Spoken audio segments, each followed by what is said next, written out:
wherever one looks. It's also a city that over the years has become totally involved with its Washington Redskins. Countless Redskins fans are already talking another Super Bowl trophy. And they know if that's to happen, their young quarterback Jay Schrader must continue to astonish his fans, the critics, and his opposition. Since replacing an injured Joe Theismann a year ago, Schrader has a remarkable 13-3 record. Speedy wide receiver Gary Clark has matured with Schrader, while Art Monk has been and is one of the game's best. Tonight, the Redskins meet the San Francisco 49ers, a team also familiar with the Super Bowl, having won their second only 2 years ago, and a team led by the incomparable Joe Montana. Joe was Super Bowl MVP following their lopsided win over Miami after the '84 season. But that Montana will play tonight is a bit of a miracle. In the first game of the season, Montana injured his back so severely while throwing from an awkward position that he was forced to undergo spinal disc surgery. There were questions as to whether Montana would ever play again, much less this year. Then last week, less than 2 months later, Joe shocked one and all when he returned to lead the 49ers to a lopsided victory over the St. Louis Cardinals. He played as only he can, and more importantly, without pain. 3 times, Joe unloaded bombs to talented Jerry Rice, and it was clear to all that the 49ers leader was back. Tonight, from the nation's capital, the 49ers problem has become the Washington Redskins. Joe Montana is back in a game critical to both the Washington Redskins and the San Francisco 49ers.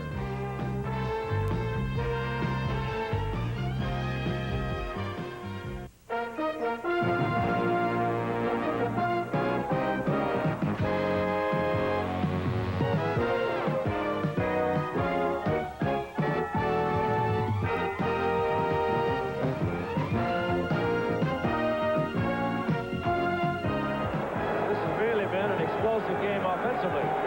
3rd and 14.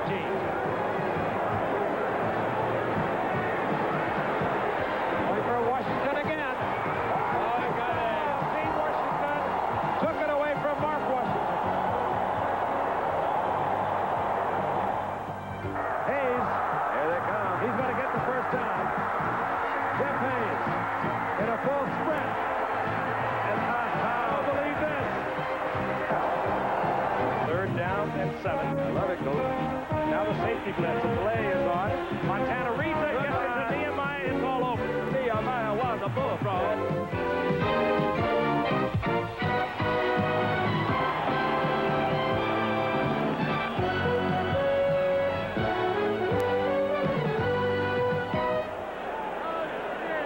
We are live from Robert F. Kennedy Memorial Stadium in Washington, D.C. Tonight, the San Francisco 49ers meet the Washington Redskins. This ABC Sports exclusive is brought to you by Budweiser. Beechwood aged for that clear, crisp taste. This Bud's for you. By Nissan, who invites you to test drive the new Go Anywhere Nissan Pathfinder at your Nissan dealer now. By Braun Electric Shavers. Braun, designed to perform better. And by Apple Computers, makers of Macintosh Personal Computer, the business solution that gives you the power to be your best. Hello again, everyone. I'm Frank Gifford, and welcome to a charged Robert F. Kennedy Memorial Stadium in the nation's capital. The reason, of course, the San Francisco 49ers are in to play the Washington Redskins, and over the past few years, they have played some magical games. On the line tonight for the Redskins, they need a victory tonight to stay abreast of the Giants in the NFC Eastern Division. The Giants winners yesterday over Minnesota. Meanwhile, for the 49ers, they need a win to increase their percentage lead over the Los Angeles Rams, who lost yesterday to New England.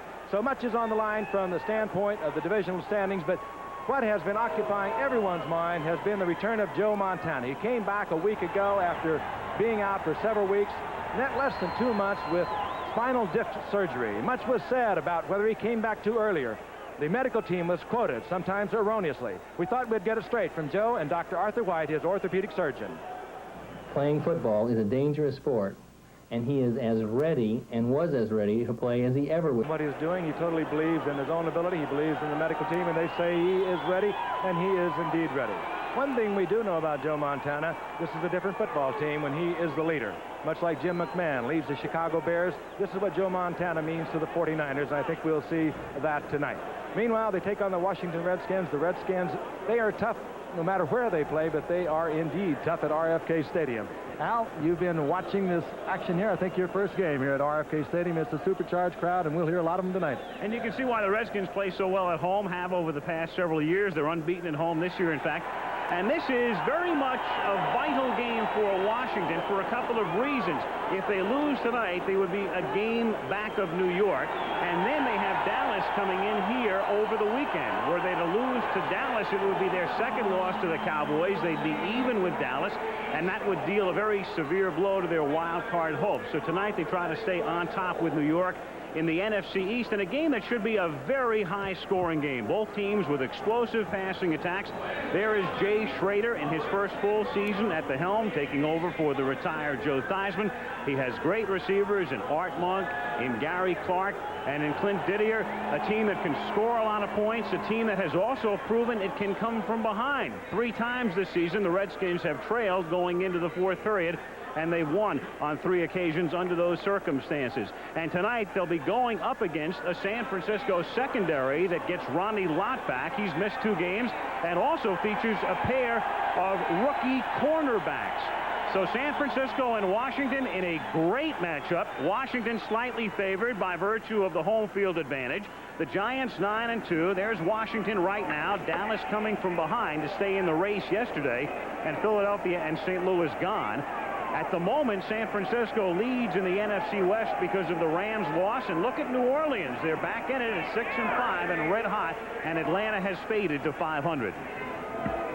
Washington to receive Ray Wersching, who had been in a slump and came out of it last week with 3 field goals against St. Louis to kick off. Ken Jenkins and Clarence Verdun. Jenkins 31, Verdun 89 to receive. And it's Jenkins from the 6.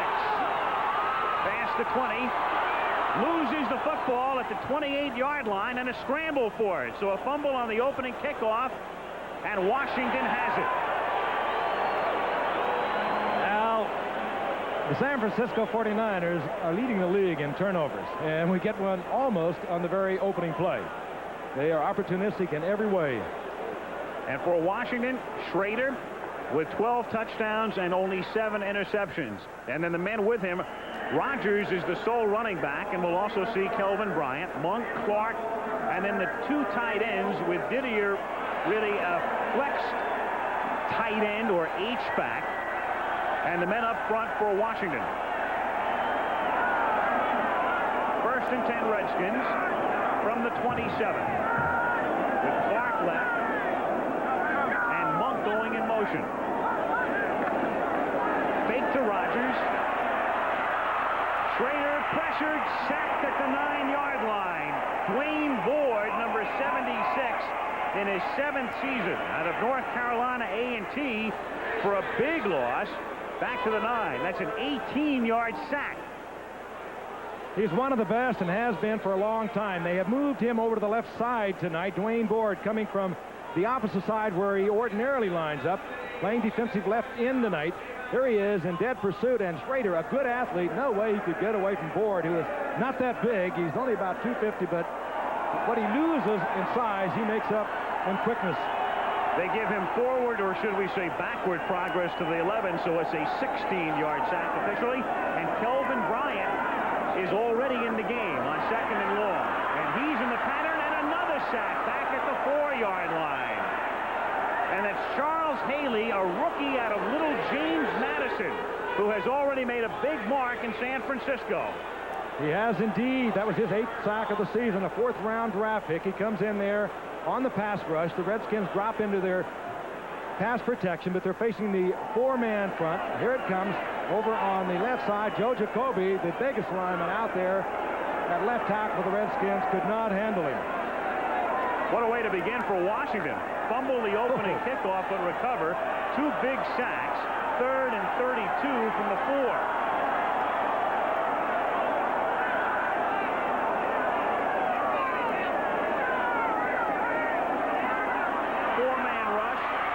He gets it away, complete to the 19 to Monk, but well shy of the 1st down, and San Francisco should get the ball back at about midfield. What you like about Schrader, however, nothing seems to change this man. He's unflappable. We saw him come in just about a year ago when Joe Theismann had that serious injury. He came in and pulled the Redskins back from what looked like a defeat against the Giants, and he has been spectacular ever since. 13 of 3, but he is ever so cool no matter what he's doing. You saw Cox to kick, and that's Don Griffin, the rookie cornerback who returns kick, standing at his own 40-yard line. Griffin at the 38 with no blocking. And a 5-yard run back as he takes it back to the 43, and Todd Bowles gets down there to make the tackle. He's been exceptional for Washington on special teams. So now Montana, there are his career numbers. He's playing in now his 3rd game of the season, the opener and last week. And the men with him, Cribbs, who came from Buffalo, and Craig. Then Clark and Rice, who's been sensational, Francis, the tight end, and up front, Bruce Colley will have his hands full with Dexter Manley, the left tackle. How about this crowd? Place is rocking. Montana to the air. And Clark tries to one-hand it and can't. Covered by the cornerback Barry Wilburn. Last week, Montana, just to get his feet wet, came out and the 49ers ran 7 running plays before he threw. But tonight he goes right to the air. Mann, Butts, Grant, and Manley, who has 12.5 sacks. Olkowitz has played exceptionally well in the last 3 to 4 weeks. And Green with Wilburn at the corners, and Walton, the rookie at strong safety. Curtis Jordan, the veteran, the free safety.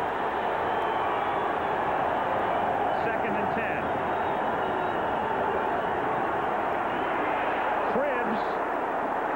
To the 49-yard line. Kind of lost in the shuffle last week, Frank, because everybody was thinking about Montana was the fact that Joe Cribbs gained 105 yards on the ground.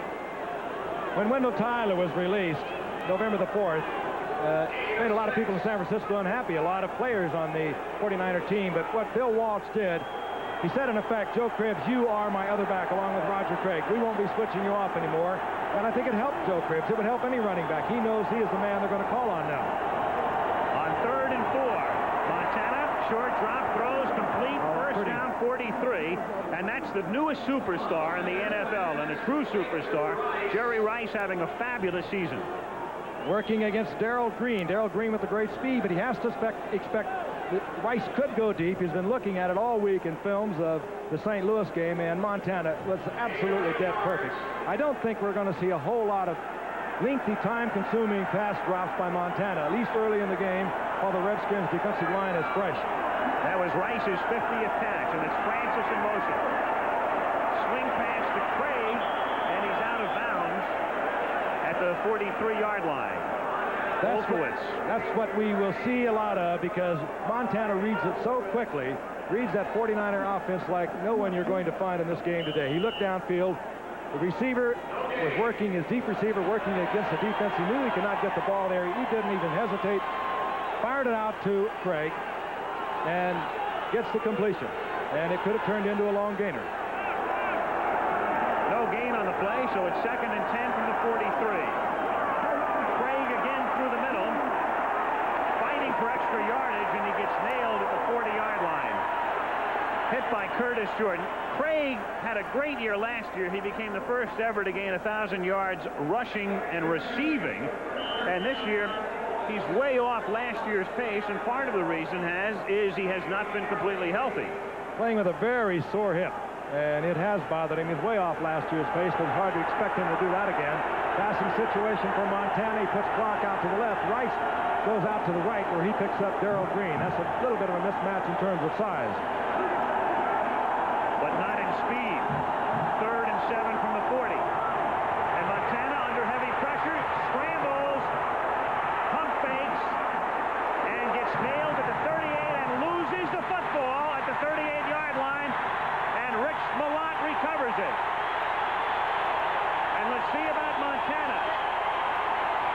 I think he is all right, but you saw something there.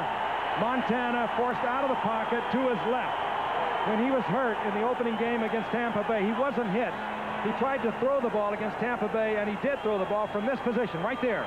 And that's when he hurt his back against Tampa Bay. That caused the surgery. Montana, whether subconsciously or not, pulled that ball down, did not throw the football, got hit, coughed it up.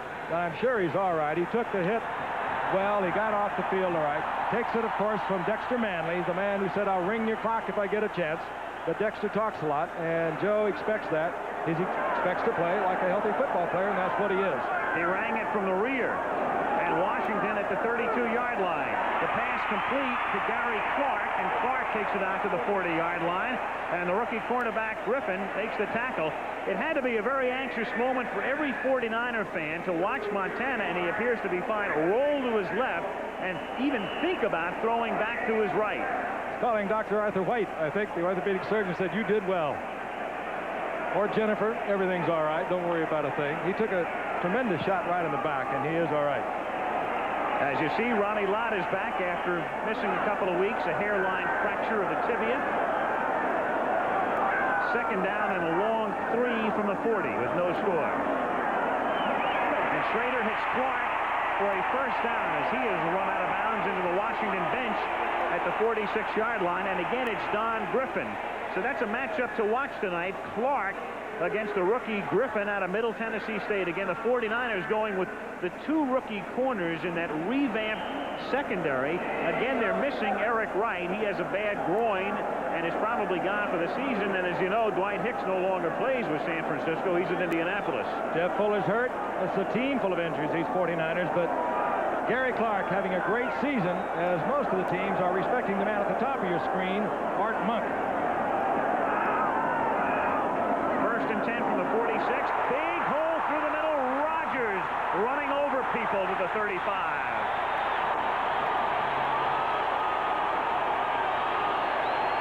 That's what happens when you start throwing the ball well. You start to play rush the passer, and you get openings like this. R.C. Thielman, Mark May blowing away the defense. Huge hole for George Rodgers.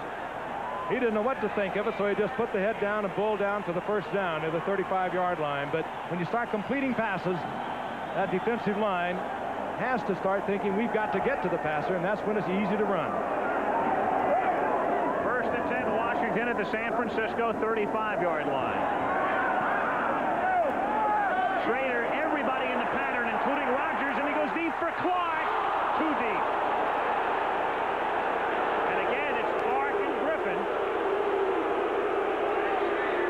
Crowd wanted a flag.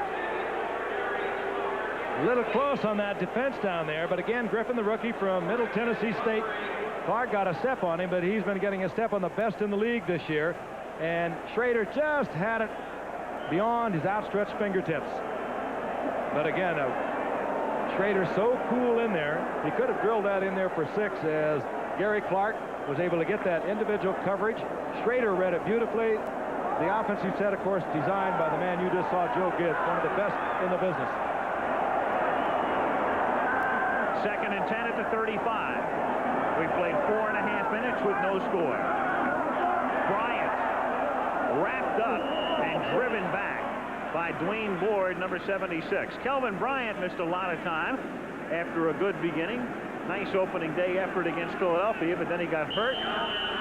Was out for several weeks with Rodgers filling the bill, and now Kelvin is back to give them a potent 1-2 attack out of the backfield. Remarkable record. What do they tell us? He's never had less than a 1,000-yard season. 3 years at North Carolina, 3 years in the USFL. He has great speed, surprising speed.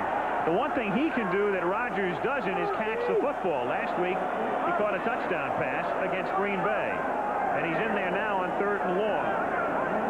And with Warren in motion, good protection for Schrader. Clark is open, and he gets tackled at the 17-yard line. Griffin couldn't stay with him, and finally Tom Holmoe had to come over to help out, and Holmoe makes the tackle.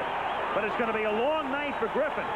It's going to be a nightmarish night unless they start to help him. That shouldn't take long. 29 is Griffin, the rookie. Clark beat him off the line of scrimmage as Griffin, who probably should have taken a pop at him, maybe wanted to and just missed because Clark slid inside, moved away from him, and he did not have inside help at all. And more importantly, great protection for Schrader. There has been all through the first quarter thus far. Clark's already caught 3. That one for 19, first and 10 at the 17. And Schrader looking that way again and then goes to Monk. And Monk breaks a tackle at the 14, and Monk is out of bounds at the 1. Schrader saying that much to head coach Joe Gibbs. But again, very cool on Schrader, and you can be very cool when you're getting the kind of protection he's getting from that offensive line. He looked downfield. The deep man, Clark, was not there. There's a quick look. He's not there. Actually, it was Didier he looked to, and then knew he had the man out on the left side, and it's Art Monk, and he spins away and gets down just inside the 1-yard line, getting away from another rookie back there, Tim McKyer. First and goal from inside the 1 as Schrader asks for quiet.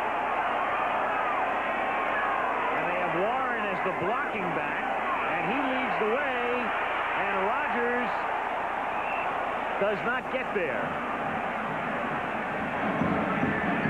Second down.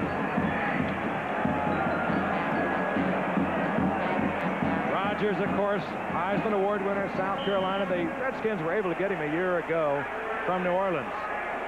And Bum Phillips had acquired Earl Campbell, who he had coached at Houston, and he traded George Rogers. Bobby Beathard wheeling and dealing once again, as only he can do. The general manager of the Redskins came up with a beauty in George Rogers, just when Wiggins was ending his career. On second and goal, Rogers again in there for the score.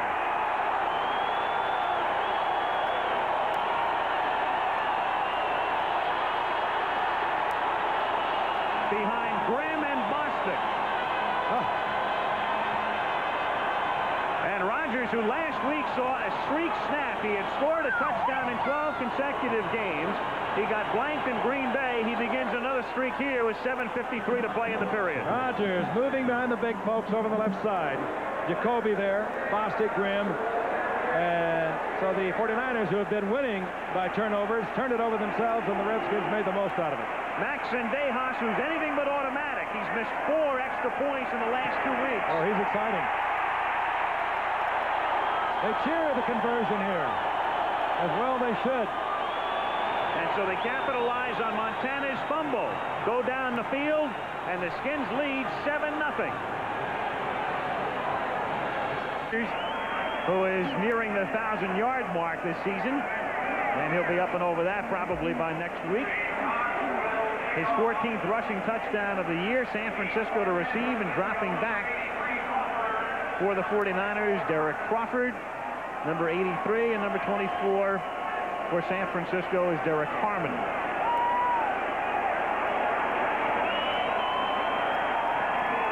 Wow. Booms it through. He is so much fun. Steve Cox, they'll let him try a 70-yard field goal. He's a long field goal kicker, but he kicked that high and out of the end zone. So now Montana, none the worse for wear after getting hit and fumbling and now coming back. And Montana, that 69.2% completion percentage for the 2 games, similar to Montana's career in the sense you all know about the 49ers and the high percentage passing game. And Joe, through the years, normally up around the 2/3 figures in completing passes, always up in the mid-60s. John Frank is the second tight end there, setting up on a wing, and Cribbs gets it out to the 25-yard line, and he is stopped there by Todd Bowles.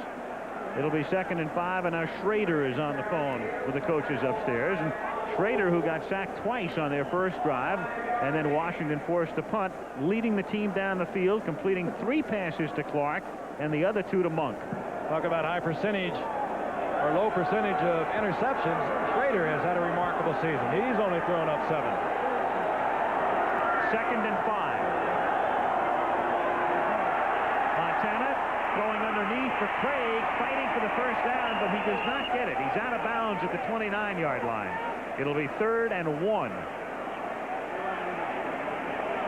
Roger Craig, who did a lot of blocking at Nebraska, and he played under others who got a lot more notoriety, like Mike Rozier.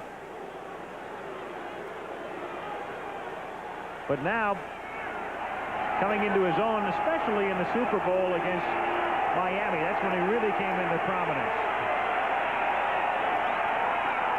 3rd and 1. And Montana to throw for Cribbs, and Cribbs just does get the first down as he takes it out to the 31.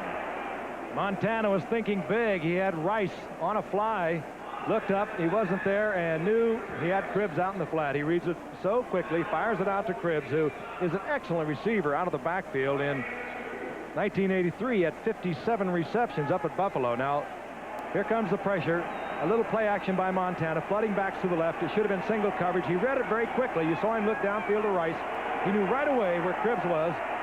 They get the completion and the first down.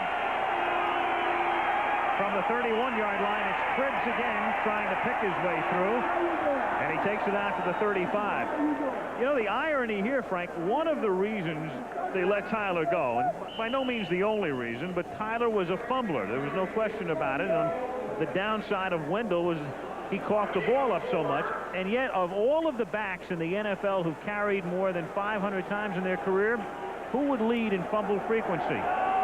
Cribbs. Most of the little guys who play 110%, they're always trying to get another yard out of it, and that's what Tyler was, and that's what Cribbs is.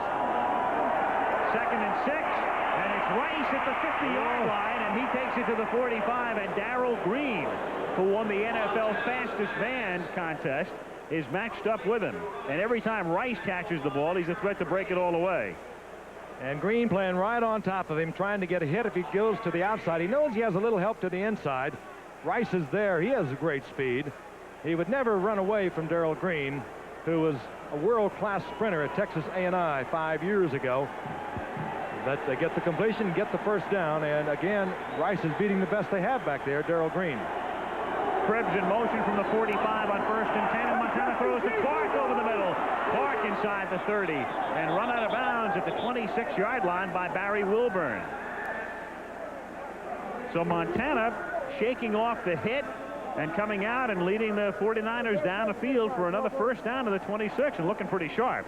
Looks like he never missed a play. I had a long talk with him last night. He said he was a little apprehensive the first few plays of the game against St. Louis a week ago. Not about being hurt or anything like that, but whether he could come back out after the long layoff and get the read that he wanted. But there's no question he's got that. 1st and 10 from the 26. And Montana with a flag down, the first flag of the game, and Rice makes the catch at the 5-yard line and stays in bounds. Jordan makes the tackle, but the clock stopping for our first penalty. Bob McElwee is the ref, and it goes against the Niners. Meanwhile, Rice a little shaken up. Not good. He grabbed the left knee, looked over to the bench, and said, "I want out of here." Illegal formation, offense, number 86, covering number 87, ineligible. Frank covering Clark. That was just a case of the formation being wrong. Somebody getting it fouled up a little bit. Dwight Clark in the wrong position. They bring in now Mike Wilson, number 85, replacing Jerry Rice, who went to the bench. And Mike Wilson has only 9 receptions on the year, but back in 1983, in a game the 49ers lost in the NFC Championship, he had 8 receptions, 2 touchdowns to almost pull that game out along with Montana. A 22-yard gain is negated. It's 1st and 15, and Cribbs finds no room at all. Runs into the middle of the pack, and Butts makes the tackle, and Rice is up and just about ready to come back into the game. In fact, here he comes. 49er fans breathing a sigh of relief. Jerry Rice having a sensational season. Ended tonight, 49 receptions, over a 21-yard average, 12 touchdowns. That is truly remarkable for a player that, remember Al, at the beginning of last season, they said he may never make it, bad hands. Dropped a lot of balls early on, but came on very strong at the end. And Walsh said before he's dropped only 1 pass this season he should have caught, just 1. On 2nd and 14, Montana to Cribbs, and Cribbs takes it down to the 16-yard line, and that sets up a 3rd and short as Walton and Jordan, the 2 safeties, make the tackle. Tough when you put Rice one way, Clark over there with him, and you can take a man like Cribbs, who I mentioned a moment ago, had 57 receptions in his last season in the NFL with Buffalo. They put him out on the left side. You're going to naturally single cover him, and Montana looked up, had single coverage, hits it, misses the first down by a yard. 3:48 to play, first period, 7-0 Washington. 3rd and 1 at the 17. Craig does not get it. So Walsh with his first decision as Marcus Cook, 74, makes the tackle. And Morosky is coming in to hold, and here comes the field goal unit with Wershing to kick. He not only didn't make it, I think they held him short. He lost about a yard, so it's going to be 4th and 2, and that made an easy decision for Walsh. However, he brings out Ray Wershing, who needs 3 to reach 1,000 points, but he's having a tough year. He's had misses from 37, 44. They were even a couple of weeks ago looking at new kickers. So Ray Wershing attempting to become the 12th man in NFL history with 1,000 points. Morosky will hold it at the 26, so a 36-yard attempt for Wershing, and Wershing's kick is no good. He hooked it. Snap was a little high by Randy Cross. And the 49ers stopped on 3rd and 1 and stopped on 4th and 2, and Washington gets it back with a 7-0 advantage. Warriors in their drive for the playoffs as they take on their division rivals, the San Diego Chargers. It's an ABC NFL special Thursday night. Al Michaels and Frank Gifford, RFK Stadium, Washington, D.C., and Washington with the ball and a 7-0 lead. 1st and 10 Redskins at the 20. Warren goes in motion, and the drive begins with Rodgers, who ended the last drive with a touchdown, taking it out to the 24-yard line, 2nd and 6. Now, for the 49ers defensively, Frank, Clark caught 3 passes on the last drive, and Monk 2, and they picked on the rookie corner Griffin, and we'll have to see how San Francisco, as you look at Griffin there, the rookie out of Middle Tennessee State, begins to defend a tough passing attack. The problem in helping the cornerbacks, Griffin, who's a rookie on one side, Mackay, a rookie on the other side, is that they can send Didier, the tight end, deep. He's averaging over 19 yards of reception. So what do? You can't protect against everybody. And on 2nd and 6, they keep it on the ground again, and Rodgers gets bottled up near the line of scrimmage. Larry Roberts, number 91, he's a rookie out of Alabama, making the tackle. That body you have seen hurtling into that pile from the secondary is Ronnie Lott, one of the great defensive backs in this game, number 42, and he is coming back after missing a couple of games with a hairline fracture just below the knee. Leads the NFL in interceptions with 8, and he's missed 2 games. Ricky Sanders now comes into the game, and Kelvin Bryant in there also. And with Clark going in motion, Schrader looks toward Clark and then throws over Clark and intended for Didier, and incomplete. So Clark was cutting from the outside in, and Didier was swinging across the field. And Didier couldn't hold it. That's what they can do with Didier. They did it a week ago when they won in overtime. They used him deep to set up the winning touchdown or the tying touchdown, and then ultimately they won on a Gary Clark reception in overtime. But Didier is huge. He's 6'5" and 240, and he can get deep like a wide receiver.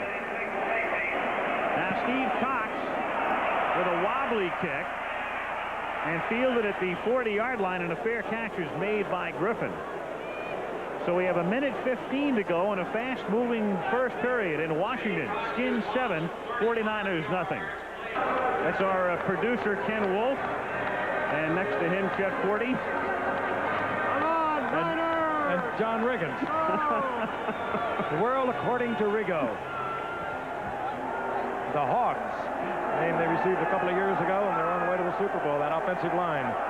First down from the 41-yard line as Montana goes deep, looking for Rice, and it is picked off at the 11-yard line by Darrell Green.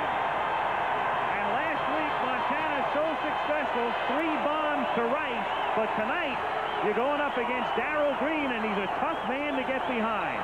Real tough. He has that great speed, and he was right there. Montana might have been better advised to go against Rice, who is working on the other side, and he appeared to be open. Montana has never been a deep passer. He has to release a deep pass very early, or it's going to be underthrown, as this was. And Darrell Green will go up even at 5'8" and take it away from a lot of people. One of the few bad reads tonight on Montana, because Rice on the other side was well behind his defensive back.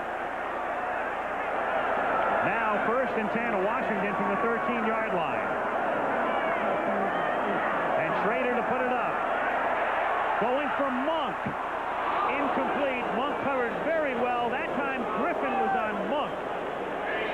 And Clark was covered on the other side by McIyer.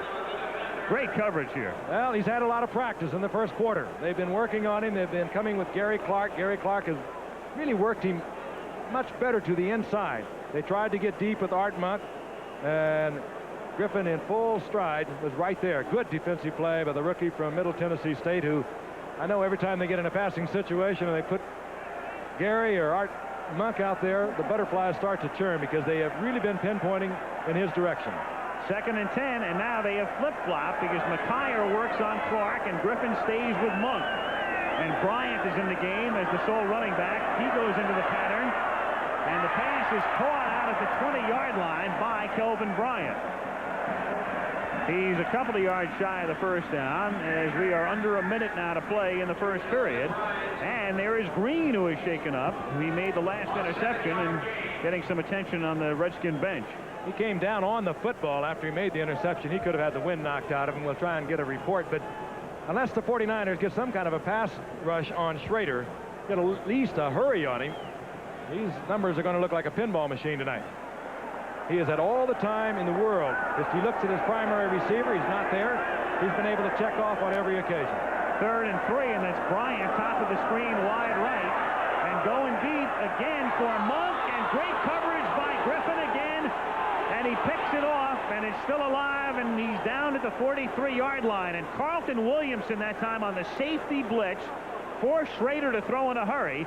And a great defensive move already by the Niners. Griffin had been beaten by Clark. They put him on Monk, and he's covered Monk like a blanket twice and gets the interception. 27, bottom of your screen. This is what I mentioned a moment ago. It changes things dramatically for a quarterback when he has to release the ball. Cannot check off the intended receiver. He couldn't get off of Monk. It was too late. He tried to get it in, and Griffin comes down with the football, and the 49ers get a turnover. One of the best for a lot of years. He was that when he was the offensive coordinator with Cincinnati, went out and spent a couple of years at Stanford, and now 6th year, 8th year with the 49ers. Brilliant, as is his counterpart, Joe Gibbs. 1st and 10, San Francisco from the 42, and Craig escapes and gets into Redskin territory, getting to the 40-yard line. Great run by Craig. He had some blocking, but he had to pick and thread his way through, and turns it into a nice gain in the waning seconds of the first period. 37 seconds to go in the period. This is what they have been waiting for a long time to see from Roger Craig, who has had a very sore hip. Gets the lead block out in front of him. That's R.C. Thielman.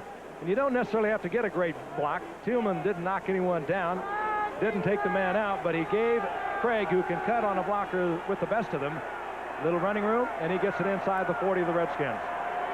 1st and 10 from the 39 as Joe Montana flips one out to Russ Francis, and the tight end gets bumped out of bounds, and that stops the clock at 31 seconds. By the way, that run by Roger Craig of 19 yards equaled the longest gain from scrimmage on a running play by the 49ers this season, and there is Craig. And the 49ers are the only team in the NFL, the only team of the 28 not to have a 20-yard gain on the ground, and that's a pretty good statement about the problems they've had rushing the football.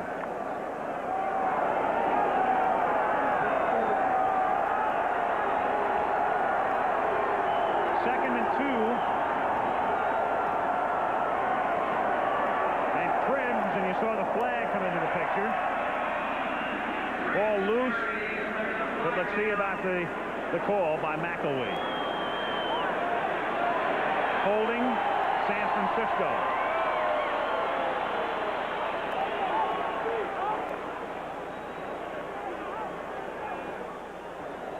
Holding, number 68, offense, still 2nd down.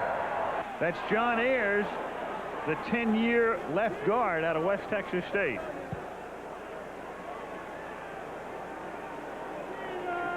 Darrell Green, meanwhile, has a bruised right shoulder incurred on that interception, and they have taken him back for x-rays.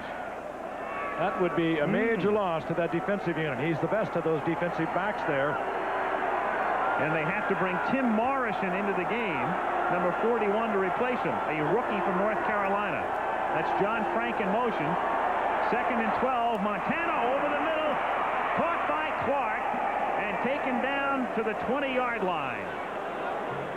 And you can't call it a pick, but it's pretty close to it as they take the inside man.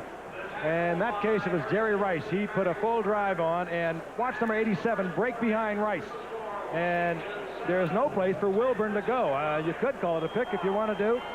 It pays off for the 49ers big gainer down to the 20-yard line. But good teamwork between Rice and making a lot of room for Dwight Clark. And as the quarter ends, the 49ers get a first down at the 20-yard line. We start the second quarter, 7-0 Washington, but San Francisco 1st and 10 at the Redskin 20-yard line, and Roger Craig takes it down to the 16-yard line for a pickup of 4. It'll be 2nd down 6. This ABC Sports exclusive is being brought to you by Nissan, who invites you to test drive the new Go Anywhere Nissan Pathfinder at your Nissan dealer now.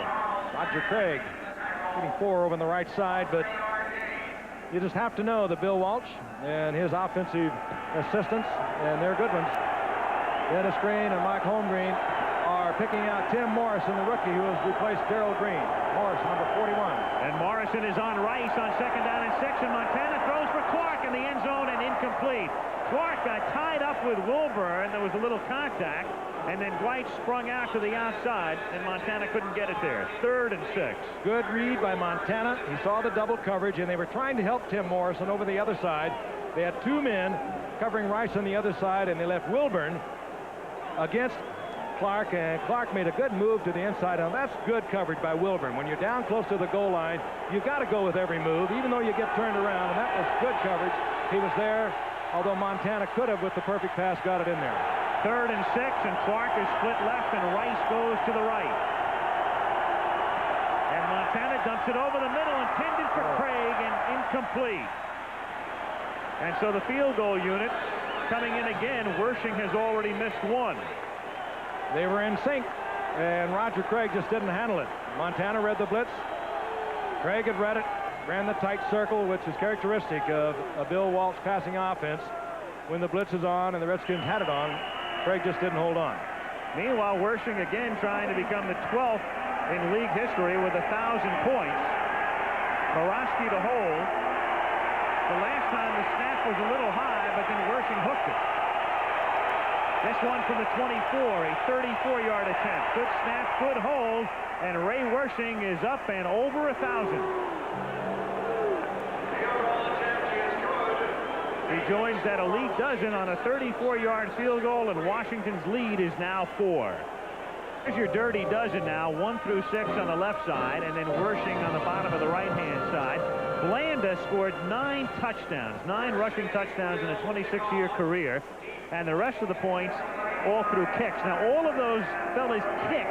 Capoletti, who is number 8, was also a receiver, and Lou Groza, of course, was a tackle. And everybody else a pure kicker in the 1,000-point club. As the kick comes down and Jenkins takes it at the 2-yard line, he comes out past the 20 and is dropped at about the 29.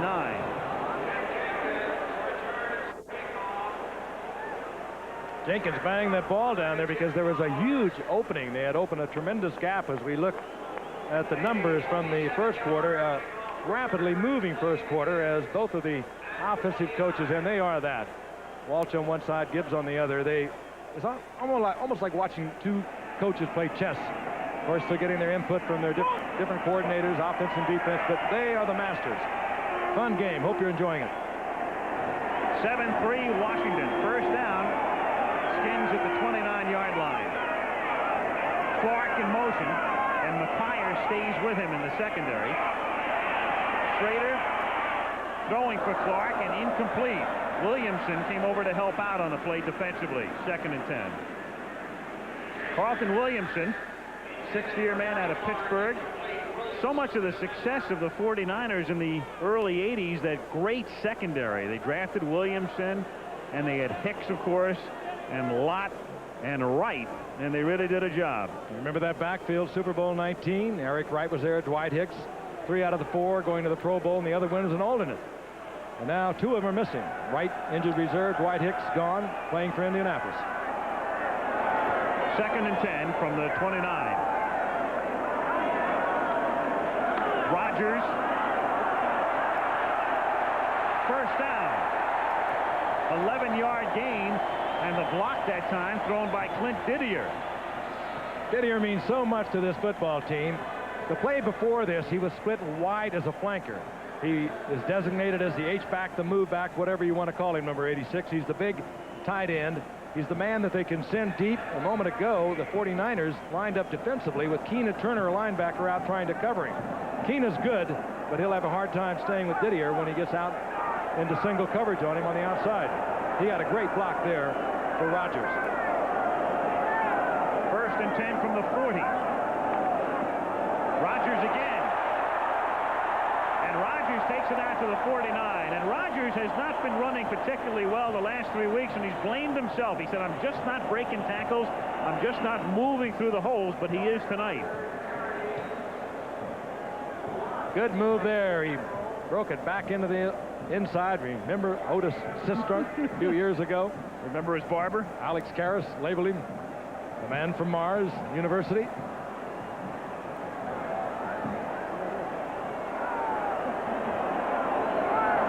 Second and 2.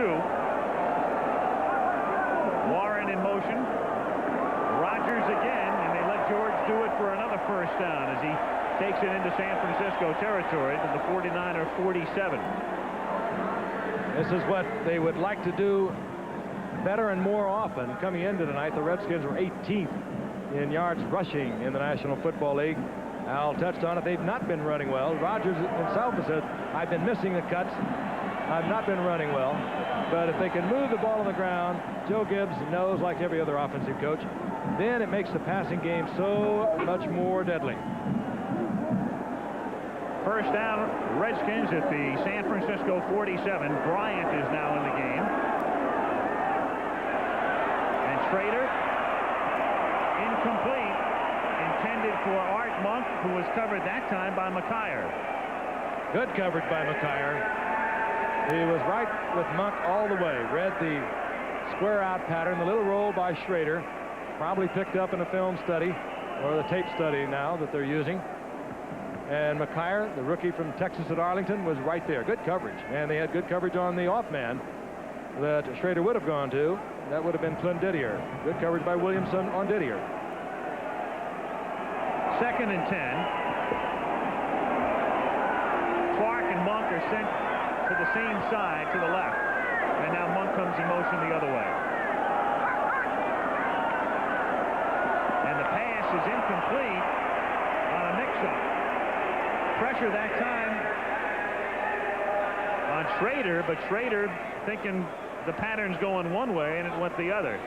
Michael Walder was in there right in Schrader's face, but the blitz was on. Keena Turner was also coming, and there was a lot of pressure, and you become very human when you get the hot breath of a charging defensive lineman right in your face. Great graphic there. Led Carolina League in strikeouts. That Schrader, you know, he was a baseball player, and of course if he was a pitcher that would be terrific.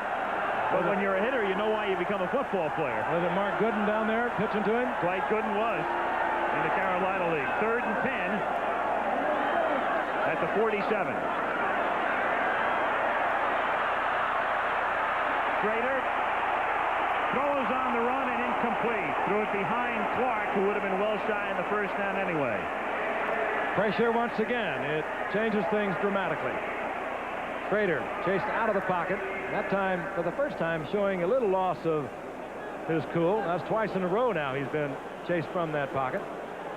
Had a man open that he could have got the completion to out of the backfield, but he threw it away.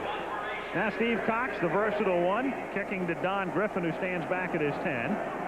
Cox is the punter, the long field goal kicker, and the kickoff man.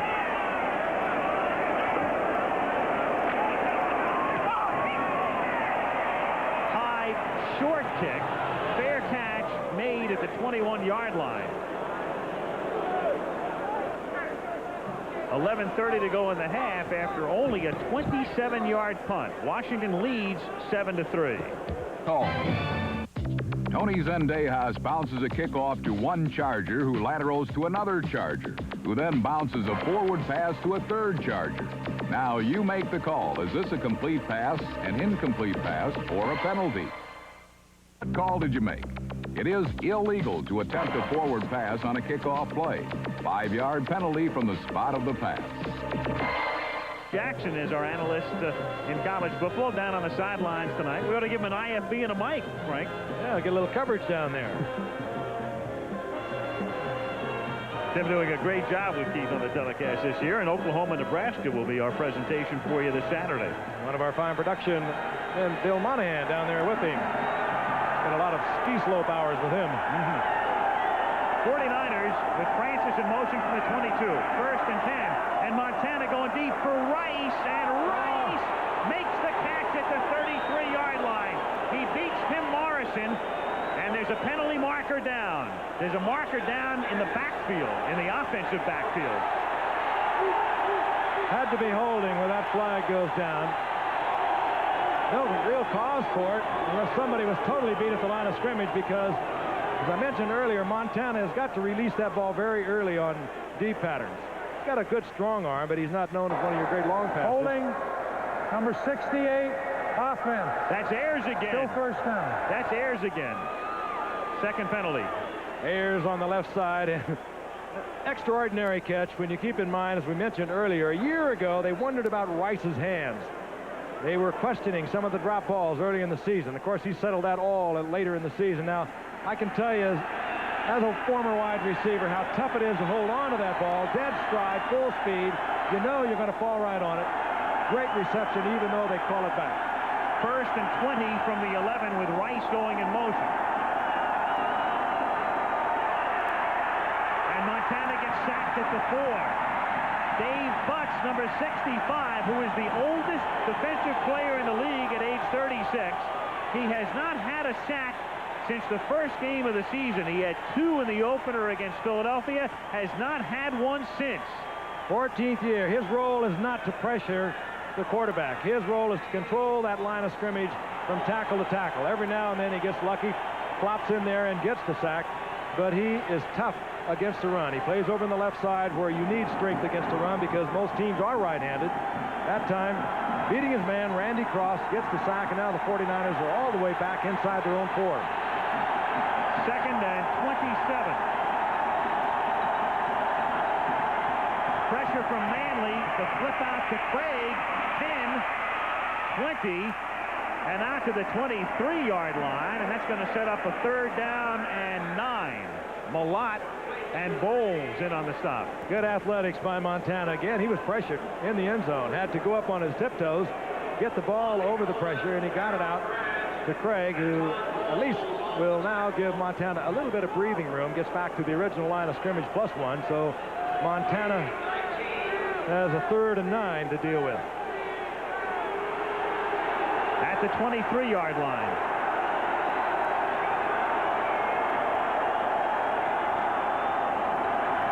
Rice to the right, and Cribbs is out to the left. And Montana under pressure, sacked at the 15-yard line. Montana going down and protecting himself and covering up, knowing there were 3 skins in there. Mann and Butts will probably officially each share half a sack. I don't think it was apprehension at all. Joe is one of the best reading quarterbacks in the game. He knew the pressure was on. He knew whoever he was trying to get the ball to was not going to break free. He knew he was in deep trouble. He could smell it on the left, smell it on the right, and he could see it in the front, as the Redskins are really putting the pressure on. 4th and 15, and Max Runiger the punt. Skins try to set up a return. Pretty deep kick, fielded at the 40 by Jenkins. Back out to the 47-yard line. 9:20 remaining in the first half. Good punt. Pressure punt by Runiger. And an injured 49er as we look at the travels that are beginning this week. Yep, Thursday. We'll have a special Thursday edition for you. The Raiders very much back in the playoff picture, taking on the San Diego Chargers. with their new head coach, Al Saunders, 8 o'clock Eastern time. That's 8 Eastern time and 5 o'clock on the Pacific Coast Thursday. How about Jim Plunkett yesterday? You just love it. The guy has more lives than a cat. Came off the bench. He's replaced Mark Wilson. Gets it done with 3 touchdowns yesterday. A couple to Dokie Williams. Todd Christensen, Marcus Allen back on form. They're going to be right there. We have not yet identified the injured 49er, and now it is, we believe, Mike Wilson it is. Mike Wilson, I mentioned, in the '83 NFC Championship game, came off the bench and had a sensational game against the Washington Redskins. The 49ers were down by 21 points going into the 4th quarter, and he caught 2 touchdown passes, 8 overall. And let's take a look at it again. In the 6th year out of Washington State. And when you're on those special teams, anything can happen, and that's what did happen. Took a shot right in the head from another helmet, and when you see it in slow motion, you don't really understand how wild that collision is. Everyone traveling at full speed. It is just physics, weight, mass, and all of that. And now Mike Wilson is being looked at by the medical staff.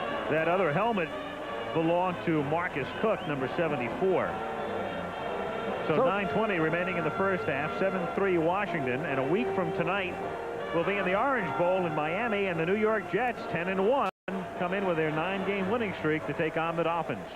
I'm not patronizing, but I'm really proud of Joe Walton. He changed that football team around totally to fit his own image, and he has got them playing great. They've been losing people right and left. They're 10-1. Just an incredible coaching job that he has done. The players come off the bench and they play better than the players who were out there before them. For instance, Johnny Hector coming off the bench, replacing Freeman McNeil.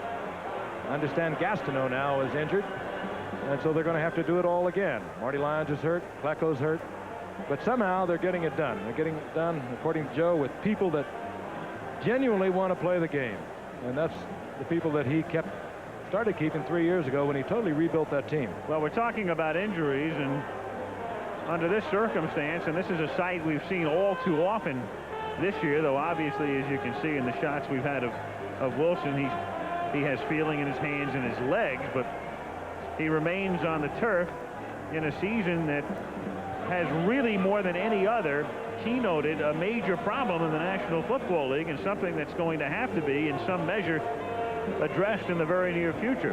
The incredible amount of injuries, and serious injuries, that have taken place this year. They're getting bigger, they're getting faster, they're better conditioned, they work year-round on it. And when you get the kinds of collisions that we just saw a moment ago, a couple of others that we've had thus far this season, you're going to have the serious injury. And you're right, and they do continue to look at it. They look at it every year. They keep very good statistics on the numbers of injuries, the type of injuries, and they try to do things about it. And they try to do things like protecting the quarterback. Everyone says, well, why do you have a rule in the grasp?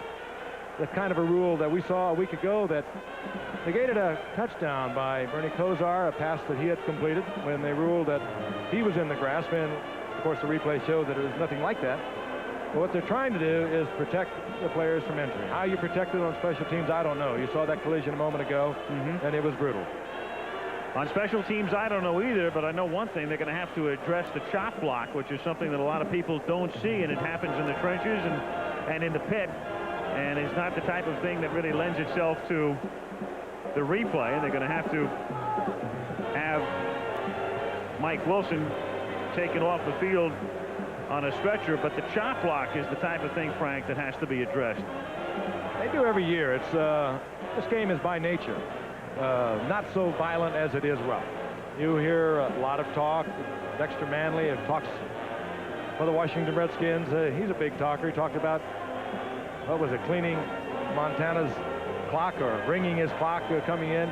Dexter Manley is a great football player, and you don't feel that he would do that if he had the chance. Montana laughed about it when I talked to him yesterday. But again, it's just that the players are bigger, they're stronger, they're faster. They work year-round on conditioning, and consequently, what happens out there is much more violent in the collision, not in the attitude. When you have big players like a 6'3", 215-pound Mike Wilson colliding head-on with somebody that goes, say, 230 or 240 pounds, Well, something has got to give. So there it is. Hamilton just colliding head on with Mike Wilson. Their helmets colliding. You're looking at it in slow motion. Potential starters for the 49ers. Carter tonight, and then the others all on IR. Fuller, who's the safety linebacker. Hardy, the very fine end. Todd Shell out of Brigham Young, the linebacker who was hurt. And Wright with that groin injury severe enough to keep him out probably the balance of the year. That country is saying, my son will never get involved in this game. But there are extraordinarily few serious injuries in this game compared to the numbers of players involved, the numbers of games involved, and I hope that is always something that is kept in mind, because there are so many values that come out of this game of football that we'd hate to see that have any kind of an impact on a youngster being able to take advantage of the good that this game can produce. And as you can see, they had put some sort of a traction splint on the neck of Mike Wilson. We will try to get a definitive report as quickly as we can from the locker room. So after this sobering interlude, away we go again with 9:20 to play in the first half. 7-3 Washington, and the Redskins at their own 47-yard line, 1st and 10.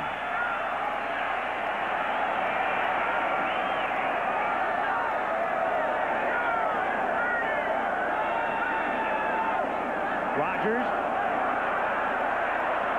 can't turn the corner, and he's run out of bounds near the line of scrimmage by Ricky Ellison, 50, and Carlton Williamson, 27. Play that's worked earlier in the evening with Didier leading on the quick sweep to the left. That time played well by Carlton Williamson. He strung it out, and Rodgers just did get back to the line of scrimmage.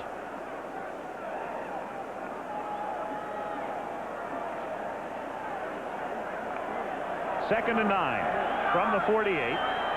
Clark split left, and he's covered again by Griffin.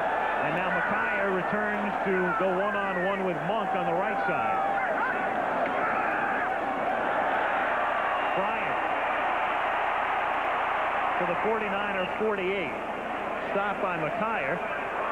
Interesting little defensive move here, Frank, in the sense that they had on that first drive Micaiah against Monk, and then they moved Griffin over to Monk, and he did a great job, and now they go back to the way they originally were.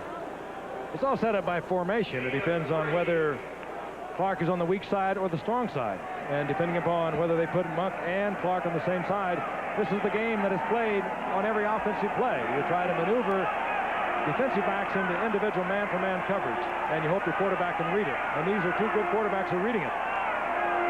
3rd and 5. Here it comes. Schrader throwing for Monk, and down he goes at the 47. Well shy of the first down. Don Griffin rode him down. What a good play by Griffin. And you get one-on-one with Art Monk, who is a great receiver, but he was a great running back as well as receiver back in his years at Syracuse. And as I mentioned earlier, these quarterbacks read it so well. Schrader read it perfectly, got it to Monk. Ordinarily, you could count on Monk one-on-one, at least getting the first down out of that. Good defensive play by Griffin. And now Griffin goes back to receive, standing at the 10. Cox to kick. High, booming kick into the end zone. And the San Francisco takes over at its own 20-yard line with 7 minutes and 42 seconds to play in the first half in Washington on a very pleasant night. Dry, no threat of rain, temperature in the high 40s. So much on the line. Washington 8-2. They, of course, watched the Giants. That game televised here in the D.C. area where Washington reigns supreme. And the Giants now at 9-2 after their win over Minnesota, hovering in the background as they always are, either in the background or out in front of the Dallas Cowboys at 7-4. And San Francisco 6-3-1. They have a percentage lead over the Rams. First down from the 20-yard line as Cribbs makes the catch, has the first down. And Montana, who on his prior pass completion eclipsed the 20,000-yard mark in career passing, and there he is. He's 41st in the history of the league. Adds to that figure here with a flip to Cribbs. Second rated all time, just a percentage and a half point behind Dan Marino, who became eligible this year to be included in the elite. As they grade them, they have to throw a certain number of passes. And Montana has been up there with a remarkable record. What's the NFL mark? 47,003. Fran Tarkenton. And Montana takes a timeout, and that's the first spent by the 49ers. So Joe doesn't like what he sees, takes the timeout, and we have 7.5 to go in the first half. 7-3 Skins. RFK Stadium in Washington, D.C. Al Michaels and Frank Gifford with you. The 49ers against the Washington Redskins. Skins lead 7-3, and San Francisco has the ball after a timeout at its own 36-yard line, 1st and 10. And Montana with the split backs, Cribbs 28 and Craig 33. For Rice at the Washington 45 and a first down. Walton and Morrison, 2 rookies providing the coverage. Again, Green is out of the game. The good cornerback, 28. So Rice will have an easier time of it. 19-yard gain. Good protection that time for Montana. The Redskins had been pressuring him. That time he took a deep drop. Rice with good speed. You have to respect him deep. And Tim Morrison, the rookie from North Carolina, filling in for Darrell Green, was giving him ever so much respect. 1st and 10 at the 45. Pressure that time, and he dumps it off, and it's incomplete. The pressure that time coming mainly from Olkowitz, who was blitzing on the play. 49ers have been doing a pretty good job. There's Olkowitz, who's had 3 big weeks in a row. Interception, fumble recovery last week against Green Bay. 49ers, though, doing a pretty good job on Dexter Manley thus far. Keeping him away. There he is. We have to give Manley a lesson in cliche mongering. He said he was going to ring his clock. You ring a guy's bell or you clean his clock. You don't ring his clock. You tell him. I won't. You come up here and ring our clock. 2nd and 10. And it's Craig for a gain of a couple as Malott makes the tackle. And it leaves Montana with the 3rd and long, and now the chess game plays. The Redskins bring out Daniels. They bring in Coffey for the 5th defensive back. They bring in Olkowitz, and they bring in Monty Coleman. And that's how they set up defensively. But they can come with the blitz off that. Monty Coleman, good blitzer. And the man to watch will be at the bottom of your screen. He wears number 72. He's Dexter Manley. He's working against Bruce Colley as Montana sets up in the pass situation. 3rd and 8. Montana going off balance and underthrowing and incomplete. And that time it was Manley who did get through, and he forced the errant pass. Pressure will do it every time, and he just almost got to Montana. Came wide from the outside, and it made it very difficult for Bruce Colley, who had set up inside. And when Manley moved to the outside, it was hard for Colley to even get out there and reach him. And, of course, the errant pass. You're exactly right. Runniger to punt, and Jenkins, the 4th-year man out of Bucknell, back to receive. Runniger angles the kick, and it takes a nice little convenient sideways bounce out of bounds at about the 12. That was cute. Runniger, kickers will do that deliberately. They really will. They can put a certain spin on that ball, keep it from turning over, and they get that kind of bounce, and you can really get it on natural turf. Well, the annual Big 8 showdown, and why should this year be any different than any other, for the Big 8 championship. Oklahoma 3rd ranked in the country, Nebraska 5th ranked on CFA College football, with coverage beginning 3 Eastern time Saturday here on ABC. Still no word from down in the locker room on Mike Wilson. As soon as we hear something, we will get back to you. They are x-raying him right at the moment. 1st and 10 Washington from the 11-yard line. Schrader going over the middle and incomplete. Intended for Didier, and that's Carlton Williamson staying right with him. So many times Didier will split out to the right or the left as he was there, and he'll pick up a linebacker in the coverage. Several times it's happened tonight. Tonight, however, that particular play, they had Carlton Williamson with Didier, who can handle it a little better than a linebacker could. Earlier, they had the linebackers out there trying to cover him. He's been open, but Schrader has not opted to throw to him. 2nd and 10 from the 11.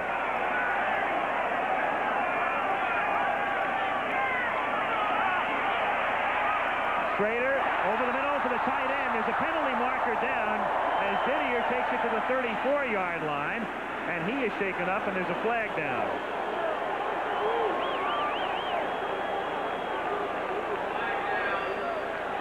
Obviously, it's going to work against the 49ers, and what a weapon Didier is. Holding, number 22 defense.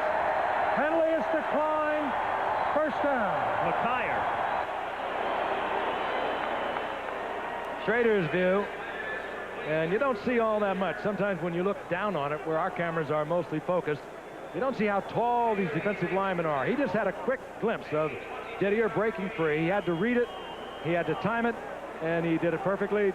But Didier, as big as he is, still can make the move deep, and he is quite an offensive weapon. And the penalty was on McKyer, who was holding Clark, who wasn't remotely involved in the play. Warren in motion from the 33 on 1st and 10. On the run, incomplete. That time Larry Roberts, who's quick, number 2 draft choice out of Alabama, pressuring him. That's a couple of pressures now for Roberts. The rookie 2nd-round draft pick. Very quick. Schrader forced out of the pocket and forced to deliver the ball before he had a receiver that he could find downfield. 49ers trying to work in some rookies. They've got Roberts doing a nice job. They have Charles Haley doing a nice job at linebacker, and of course the 2 cornerbacks in McKyer and Griffin. And they're getting some extra playing time this year because of the injuries to which we referred earlier. 2nd and 10, 6 minutes to play in the half.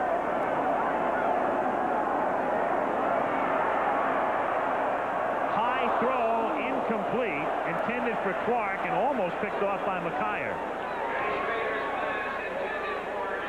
Overthrown, but it was right in the hands of McKyer. Lost the concentration just a little bit as Clark went up, put out his hands. And looking over to the sideline is quarterback Schrader, the play being wig-wagged into him by head coach Joe Gibbs, or from the sidelines. Joe Bugle, the offensive coordinator, in concert with head coach Joe Gibbs. 3rd and 10, Washington from the 33.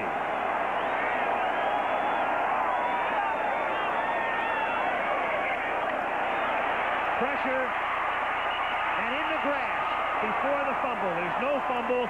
Tina Turner gets a sack, and the ball will be at the 16-yard line. He was in the grasp, and that effectively ended the play. Tina Turner has been a big play man for so many years for the 49ers. And let's take a look at it again. We'll watch it from the end zone. Tina Turner from the right side. Nobody picks him up. Schrader reads it very quickly. Nothing he can do. Tina Turner is only about a 220-pound linebacker. He is so quick. That's his 3rd sack of the year. But he is also one of the leading tacklers on this 49er team. And he always seems to be around with the fumble recovery, the interception, and in this case, a sack that forces the punt from deep in Redskin territory. That's one of the few times the offense loves in the grass. Otherwise, they were in trouble with a fumble. Cox's kick taken at the 36. And Griffin is dropped at just about the 36-yard line by Tim Morrison after a 47-yard punt. 5:30 to go in the half. Good coverage. Good coverage on that punt of the special teams of the Redskins, and they have not been the type of special teams that the Redskins have had over the past few years. They have prided themselves so much on their special team efforts, and they just got a beauty there.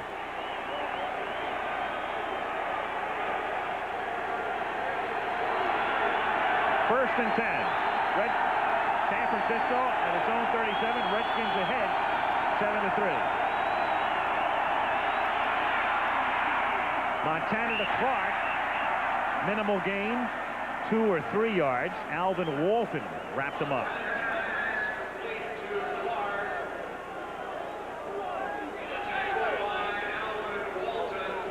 We had fireworks in the early going. If you were not with us earlier, Montana completing passes all over the field, as was his counterpart Jay Schrader. Things have slowed down rather dramatically as defensive adjustments have been made. But when you have the likes of Jerry Rice and Dwight Clark and Art Monk and Gary Clark, it can happen on any play. 2nd and 7 from the 40. The pressure is on, and the pass is incomplete. And Olkowitz that time was chasing him down. Intended for Cribbs was the pass. It'll be 3rd and 7. That's not the role that Olkowitz plays in a major way. But now twice he has been right in the face of Joe Montana.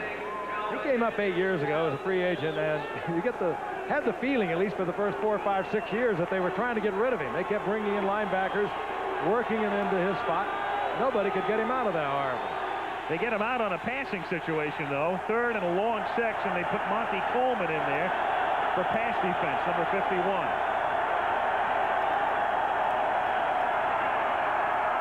And Montana going deep. He's got Rice, and Rice makes the catch. And that pass was slightly underthrown because Rice was way back of Morrison, and had Montana really been on target, that was a touchdown. But Rice had to slow up, came back to make the catch, and Jerry just keeps having a fabulous season. Working against the rookie, Tim Morrison. The blitz was on. That means single coverage. Morrison was not even there.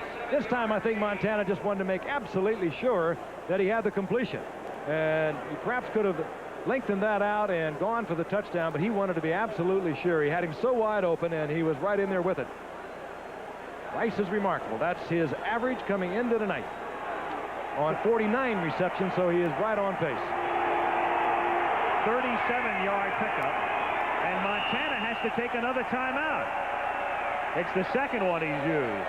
And so Joe, who used one on the last series, comes to the bench, and he's down to his last timeout. So his wife Carol on hand with him. Bobby has been having a few problems recently. We wish him the very best. And I know that goes for a lot of cab drivers around this country. A lot of good old boys and a lot of former teammates and Bobby's opponents. We were talking about Kemp. Now, the 49ers, as you can see, the only team with 3 different quarterbacks to have 300-yard passing games. Montana had his in the opener against Tampa Bay. Then Kemp and Mike Morosky did it as well against the Saints, but that was in a losing cause. Montana tonight, 14 out of 21, 190 yards. 1st and 10 from the 23. Joe protected well, has Clark. And Clark goes down in a pile at the 19-yard line. 2nd and 6. Montana wanted again to go deep. Wanted Rice. Good coverage on Rice. Showed a lot of confidence in his own ability because Clark had a lot of folks hovering all over him. 3.5 and only 1 timeout, keep in mind, for San Francisco in the half. Manley trying to get the crowd stirred up. 2nd and 6 from the 19. Montana to the 10. And Washington gets it back as Coffey got it away from Frank. It was Olkowitz who put the pressure on Montana again. Coming from the middle 3 times now. They have not picked Olkowitz up. And 2 times you can accept. The 3rd time you better get somebody on him. Redskins 2nd and long, as they usually do. Come with the blitz. Of course, Montana out of the pocket. He can throw all right when he goes to the right. Or through the left when he can't get rid of it. Watch number 52. Nobody even looking at him. The man who perhaps should have been there was Joe Cribbs, who took a quick look, and then he had him to pick up Rich Malott on the outside. Montana tried to squeeze it in there. Coffey just took it away from the intended receiver, John Frank. Literally took it away. From the 10. 1st and 10. Skins have all of their timeouts remaining. 3:09 to go, first half. Washington ahead 7-3. Rogers now to the 15-yard line. Montana with 2 interceptions tonight. Meanwhile, back in the locker room, the word is no results yet of the no results from the x-rays taken of Wilson, but he has full mobility from what we're told right now, and feeling. And the initial prognosis is optimistic, and that's obviously great news. 2nd and 5. First down for Rogers, and Lott wrestles the ball loose at the 26-yard line, and San Francisco winds up with a football.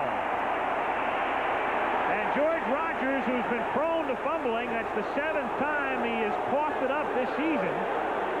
He ran right into Ronnie Lott, almost ran Lott over, but somehow the ball came loose. Big turnover for the 49ers. They've been living on this all season long. They came in tonight with 34 of them, and they're very reluctant to come up off the natural turf. They don't want to give it up, and the man who comes away with it is Griffin, who was struggling in the early part of the game tonight, a rookie from Middle Tennessee State. But let's watch again. Rogers, who has not been cutting back, has been doing that well tonight. He has the ball put away, has a good grip on it. Somebody just whipped it out of there. Ronnie Lott was in on the initial hit and pulled it out, and he's been doing that ever since Ronnie Lott started playing this game. And the Skins are going to be penalized again for unsportsmanlike conduct as they argue too vociferously. Don Griffin collecting the fumble. They have a 2:21 remaining in the half. Big break for the 49ers. And now, apparently they're going to check upstairs with the replay official. And the Skins are indicating Look another again. story. We'll see it again here. Again, Rogers doing what he says he has not been doing well, cutting it back against the grain. Here he is, Ronnie Lott, in on the tackle with a couple of other 49ers. Now, has the knee touched the ground before Lott pulls it out? It looks like it has. Right. Now, the only thing I'm questioning is whether the whistle had blown the play dead. After further review by the replay official, the ball was dead, no fumble. I The doubt it. unsportsmanlike conduct foul will be assessed against Washington. I doubt if the whistle had blown, it would not ordinarily be blown on a running play at that point. The ball pulled out of there, as you saw, and as they did, the official in charge of the video replay. Again, let's go back to that one word. Remember the adjective indisputable? Was that indisputable visual evidence? It was termed indisputable. And take a look. The knee on the ground, that is when the play is dead. Ronnie Lott is there. He's got his hand on the ball right there. The knee has touched the ground. He still has possession of the ball. Lott pulls it out. And looks like an excellent call to me. Meanwhile, as McElwee points out, the Skins argued the initial rule, the initial call, and thus that unsportsmanlike conduct penalty is assessed. So that's a case of losing the battle but winning the war as they keep the football. Replay booth is telling us that the knee was down before he lost possession. That is their official ruling. Ronnie Lott causes so many things to happen as a defensive player. O.J. Simpson, also out of USC, says he plays defense offensively. Meanwhile, you can see Al Conway, the umpire. He's the man with the earpiece, the headset, and the contact upstairs. So maybe they're looking at something else right now. Tony Viteri is the instant replay official for the NFL tonight. A whole lot of things going on down there. I think they're probably just checking where what they're probably doing here is checking exactly where the play was whistled dead so they can assess the penalty. First down was made on the play after the foul. It's first down, Washington. So first down, but a first down, and instead of 10, it is a first down and 23. It's effective, but there's still some kinks in it. We're going to have to order brunch here shortly. Yeah. But there's no question about the call.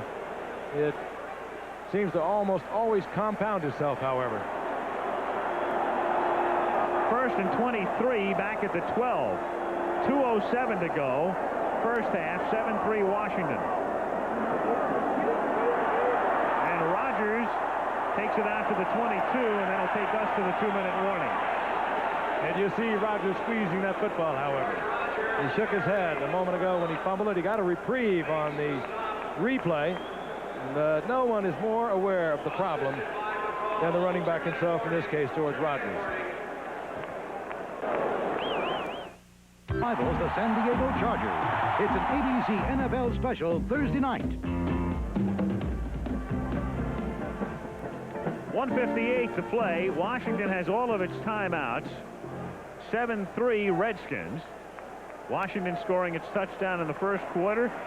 And the 49ers, who missed a field goal in the first period, got one here in the second. And thus it's Washington by 4. They have all 3 timeouts left.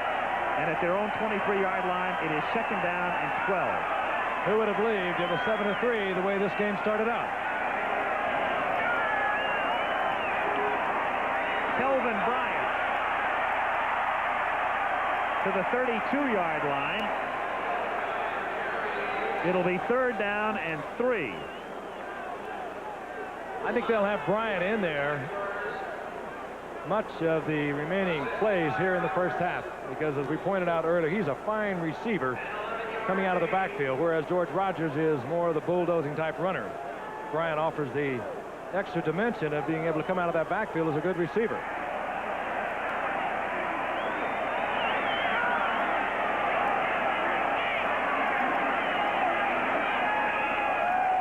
On 3rd and 3. Schrader pressured. Escapes, fires to the sideline, catch made, first down at the 39-yard line. Clint Didier somehow holds on. An offensive machine. Not a whole lot of Pro Bowls in his past, but there have been a whole lot of Redskin victories. The big man gets the open plane. Schrader chased out of the pocket, trying to direct traffic deep downfield to Art Monk, actually, but Didier had worked himself into position at least where Schrader had an option, and more than that, he gets the first down, stops the clock with 1:04. Big play on several counts. He gets the first down. They keep possession. He goes out of bounds, so they don't have to spend a timeout, and they still have all 3 remaining. Warren in motion from the 39 on 1st and 10. Schrader fires and dropped at the 48-yard line by Gary Clark. It's right there, and the normally sure-handed one drops one. It was almost, what could you say, too well thrown? That was absolutely perfect.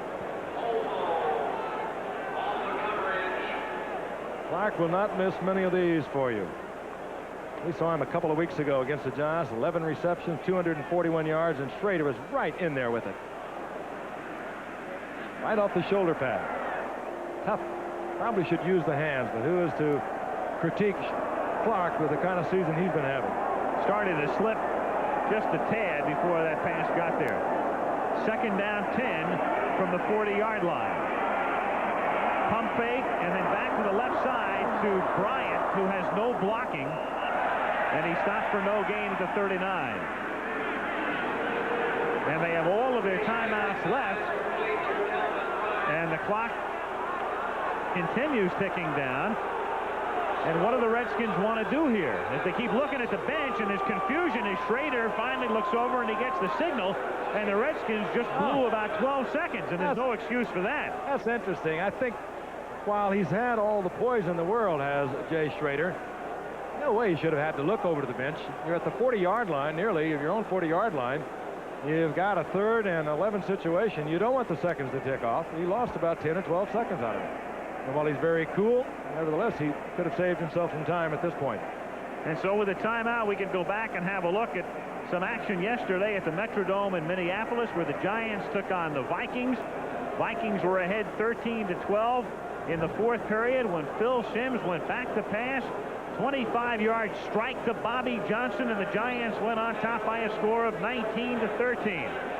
Tommy Kramer was hurt, so Wade Wilson was in there for Minnesota in the 4th period, and Wilson threw only 6 passes, but one of them to Anthony Carter for a 33-yard touchdown, and the Vikings took a 20-19 lead. But then Raul Allegre with his 5th field goal of the day, and it came after a 4th down and 17 completion from Simms to Bobby Johnson. Allegre with his 5th field goal, and the Giants win it by a score of 22-20. I hope a lot of people saw that 4th down pass by Simms. It was one of the great ones. Meanwhile, 3rd down and 11 to Washington here. Skins at their own 39.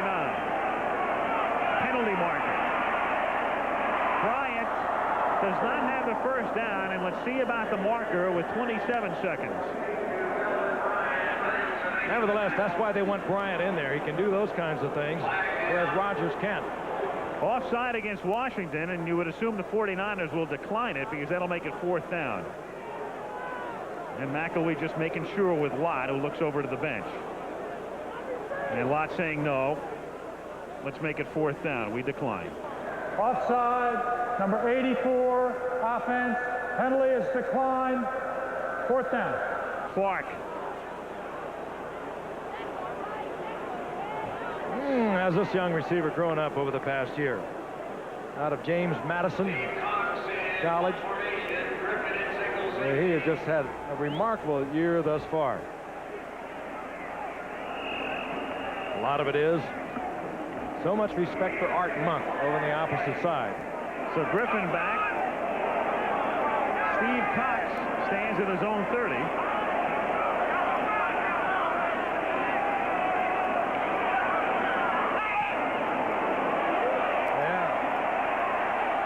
And he lets it go. And it rolls dead at about the 7. This is pretty academic, though. A flag now goes down. In light of the fact you would suspect the 49ers will just sit on the ball and run the clock out. And in fact, there are 2 penalty flags down. Man downfield too early. 48 yards. There's a flag down. For Washington. That's at least one of the calls. Clock down to 16 seconds. Now McElwee wants to get the other call.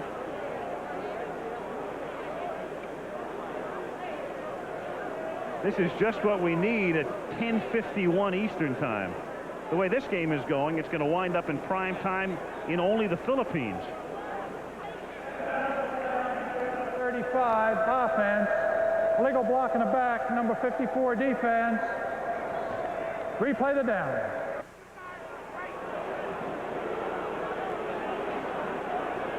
Certainly works well for the 49ers. Great punt. Well, again, any kind of a punt here is going to effectively end the half. You get that kind of bounce on a natural surface, a soft field like it is here at RFK Stadium, and these punters can actually attempt to do that, and we've seen a couple of successful efforts tonight. Runniger had one who also came back, hit inside the 10-yard line.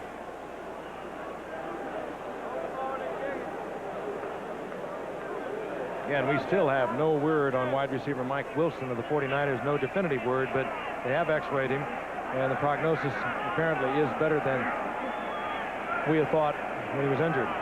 And from what we understand now, Frank, as another flag goes down, the x-rays were negative. 2 flags again. And that one is inside the 5. Again, it hardly matters here because even if the 49ers come up with the football at their 20 or their 2 or whatever, wherever, they're going to run the clock out. Down to 5 seconds now.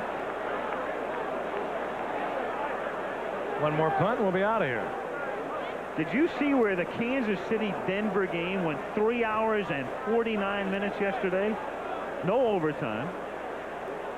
Folks, we may be closing in on another record. Illegal motion on the offensive end. Encroachment on the defensive nose guard. Replay the down. Can't anybody here play this game? Boy.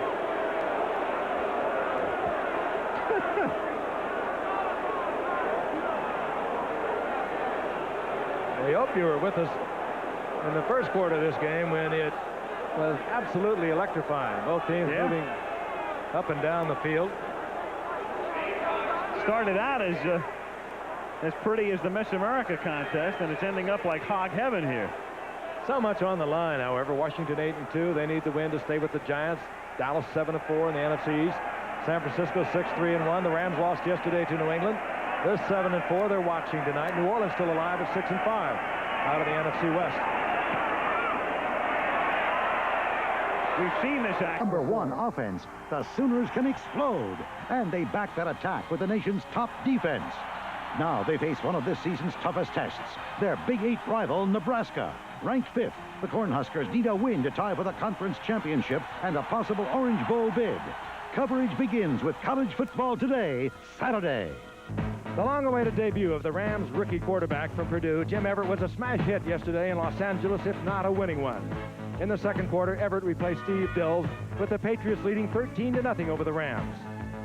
Everett is back and looking for wide receiver Henry Ellard. Ellard is there. At first, it was ruled the ball was caught out of the end zone, but the replay official reversed the decision, and the Patriots' lead was cut to 13-7. In the second quarter, the Patriots still leading 13-7. Rams ball, 2nd and 8 at New England's 24-yard line. Everett slides out of the pocket, off balance, gets the ball to Barry Redden at the 24-yard line, and Redden takes it in, breaking tackles all the way. The Rams taking the lead 14-13. Then in the fourth quarter, with the Rams leading 21-16, it's the Rams ball, 2nd and 15 at the Patriots' 20-yard line. Everett is back once again.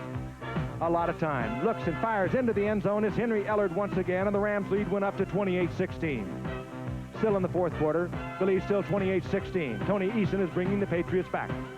Over the middle to Irving Fryer, and the Ram lead is cut to 28-23. The last play of the game, Eason is back, the Hail Mary into the corner of the end zone. It'll be tipped by Stanley Morgan, and it falls into the hands of teammate Irving Fryer for the final blow. New England defeats the Rams 30-28. They stay within 2 of the New York Jets in the AFC East. The Rams fall from the lead in the NFC West. And while the Rams have turned to youth, the Raiders have once again turned to their ageless one, Jim Plunkett, and he's responded as he always has. First quarter action, there is no score against the Cleveland Browns. The Raiders ball, 1st and 10 at the Browns' 46-yard line. Good protection for Plunkett. Down the sidelines goes Dokey Williams. The Raiders take the lead 7-0.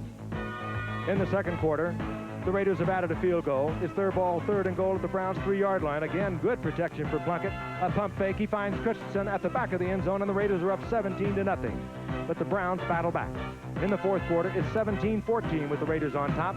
Plunkett back once again, and once again looking for Dokey Williams. Williams puts a move on Mark Harper into the end zone. The Raiders lead at 24-14. They go on to win at 27-14 as the Raiders remain 2 back of Denver, a winner over Kansas City in the AFC West. Cleveland falls into a tie with Cincinnati in the AFC Central. And you can see the Raiders taking on the Chargers, led by Dan Fouts, in San Diego this week on a special Thursday night edition of Monday Night Football is being brought to you by Bud Light. Everything else is just a light. By Dodge, setting new standards of performance. And by MCI, communications for the next 100 years.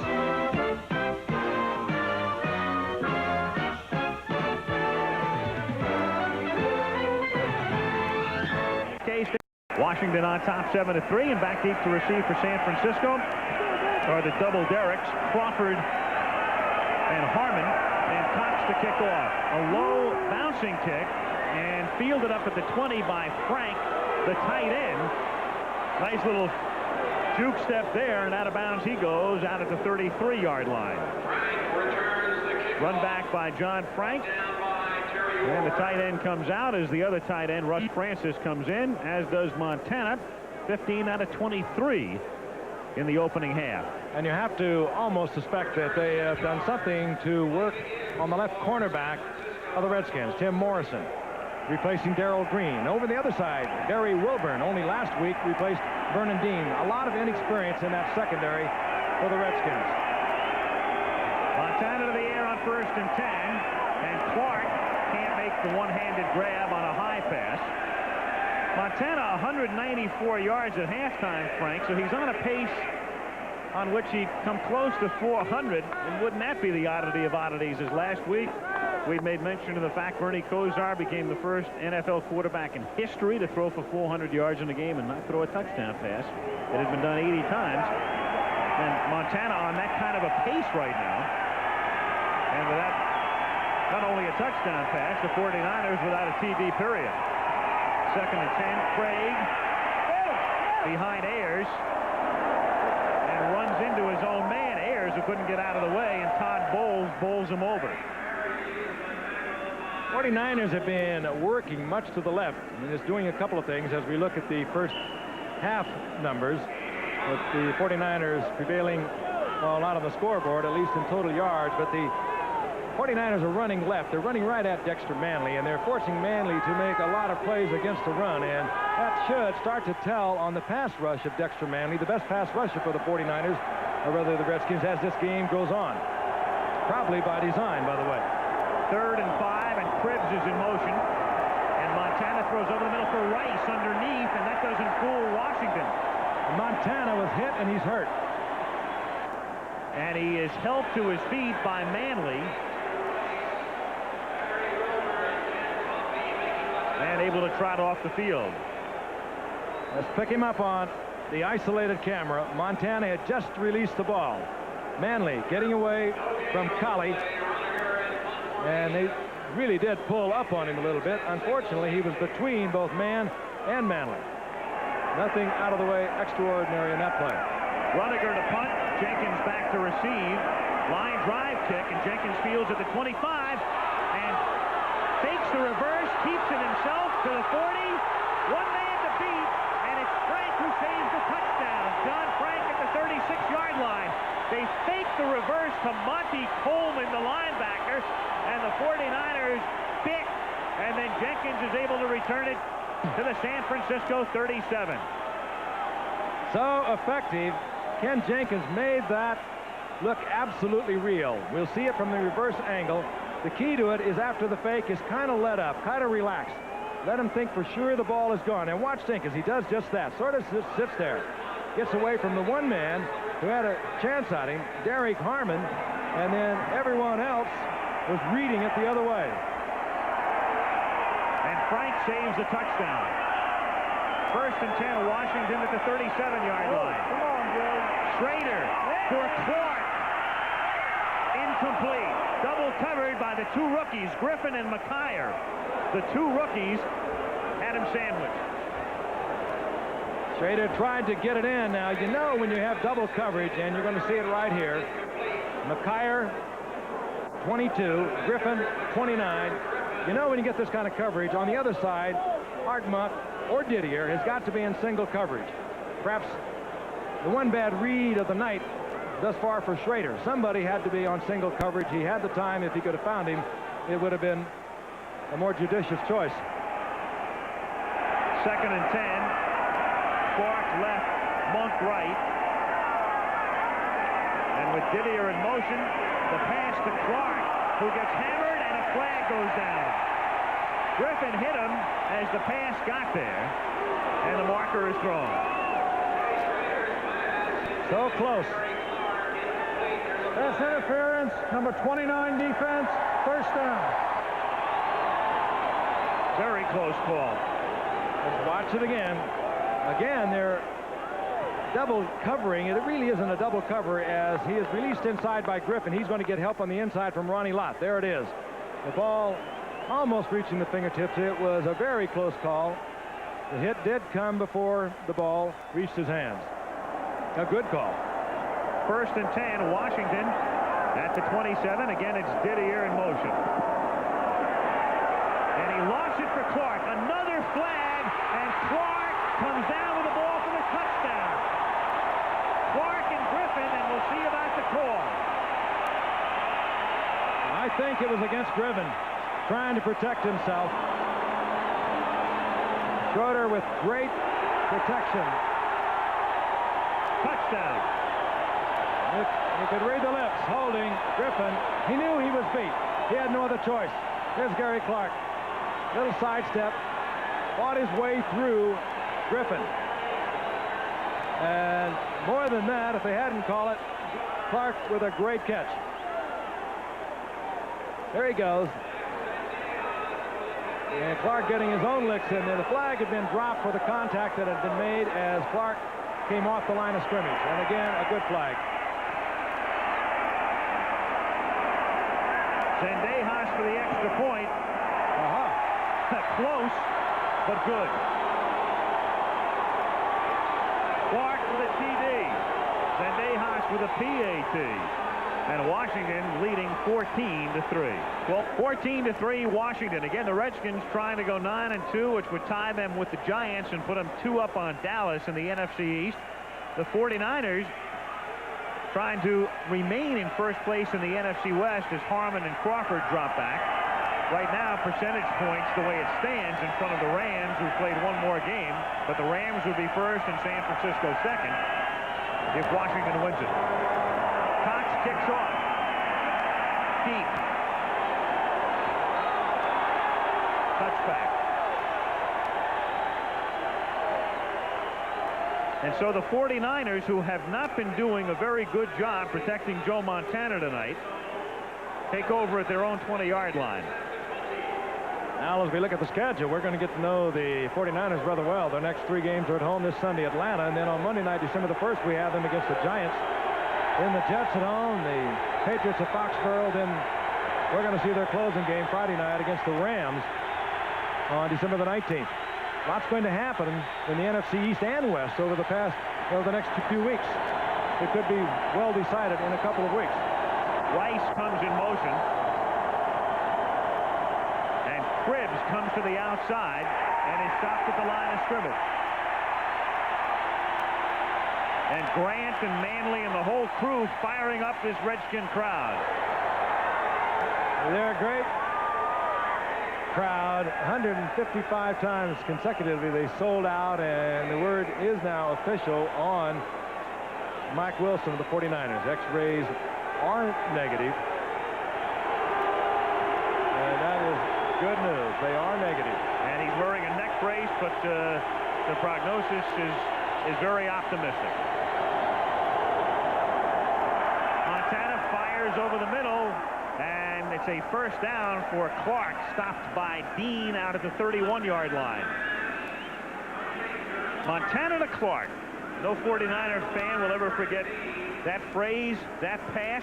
There's even a horse now running out of the West Coast called Montana to Clark, who won the second race at Hollywood Park about a week ago. I wasn't on him. Came back well from knee surgery. But his numbers over the past couple of years will never match those of 81, 82, and 83.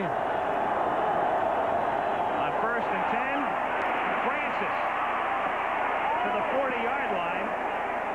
Stop there. Wilburn and Coleman make the stop. So Francis has been a pretty quiet man tonight. You know about Russ and the stories of his pursuits. He retired from football for a year. Interesting man. Didn't want to play for the Patriots. They didn't want to do anything with him, so he took a year off. Did a little skydiving, did a little scuba diving, flying a helicopter over Hawaii, a little bit of everything. Renaissance man, to say the least. He did a little color for us in college football. Interesting little story about his skydiving. That'll put you back in the game. Yeah. 2nd and 1. Cribbs to Craig, and we have a penalty marker down as he pushed back. And we'll see about the call. Flags or no flags. This is a fired-up Redskins defense. False start, right guard and right tackle. Frank, just to follow up on Russ Francis and the skydiving, he told me a few years ago that a magazine writer called him and said, I want to do a story on you and your skydiving. He said, I had never done any skydiving in my life. I didn't want to disappoint the guy, so I learned how to skydive preparatory to the guy coming out to do the article. All he needed was the suggestion. 49ers have a few for him. 2nd and 6. Clark to the 46-yard line. And Montana bumped once again. Had to hold it a little longer than he wanted to, and Dave Butts gave him a pop, and he went down. Redskins defense have literally been coming out of the ground, and they do this to you. They play a lot of the same people. They keep Mann, Butts, Grant, or Hamill, and Manley in there most of the game. And what Bill Walsh was very frank about it. He's a very candid coach. Told me today, he said if we can stay in there, we think we can do better later in the game as these veteran players who stay in there most of the game begin to tire. Well, we'll see if that works out. First came out at halftime really fired up, however. Montana for Clark, and Clark's looking for a flag and not getting it. And he was wrapped up right there. He was looking with Vernon Dean. He was looking at it because Vernon Dean had his arms wrapped around Clark's arms. Let's take a look at it again. Clark driving against number 32, Vernon Dean, spinning away from him.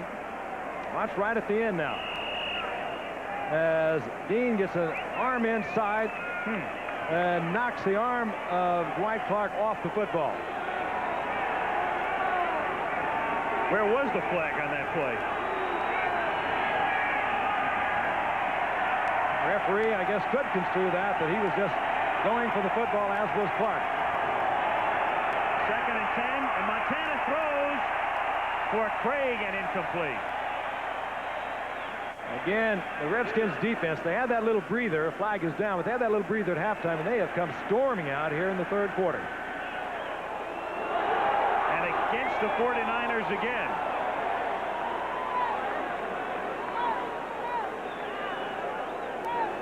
Holding, number 69, offense. Penalty is declined. 3rd down. That's Bruce Darth Vader Colley, the man taking Bubba Parrish's spot. You know, there's quite a bit to what Bill Walsh said about the defense, which stays in there pretty much intact, that front four, about their pressure. In the '83 NFC Championship game, the 49ers were down 21-0 late in the 3rd quarter. Redskins just did hold on to win that game, 24-21. Now an unusual spot for the Redskins to use a timeout. Yes, they were confused on defense. They didn't know who they wanted in there, and thus they have to take a timeout to the Skins with 9:41 to play in the Their incredible win over the Dolphins earlier this season. Now Miami wants to settle the score. They meet next Monday night.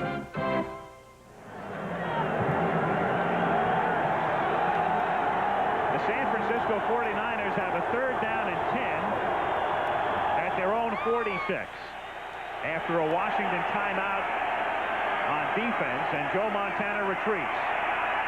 And he lofts it deep.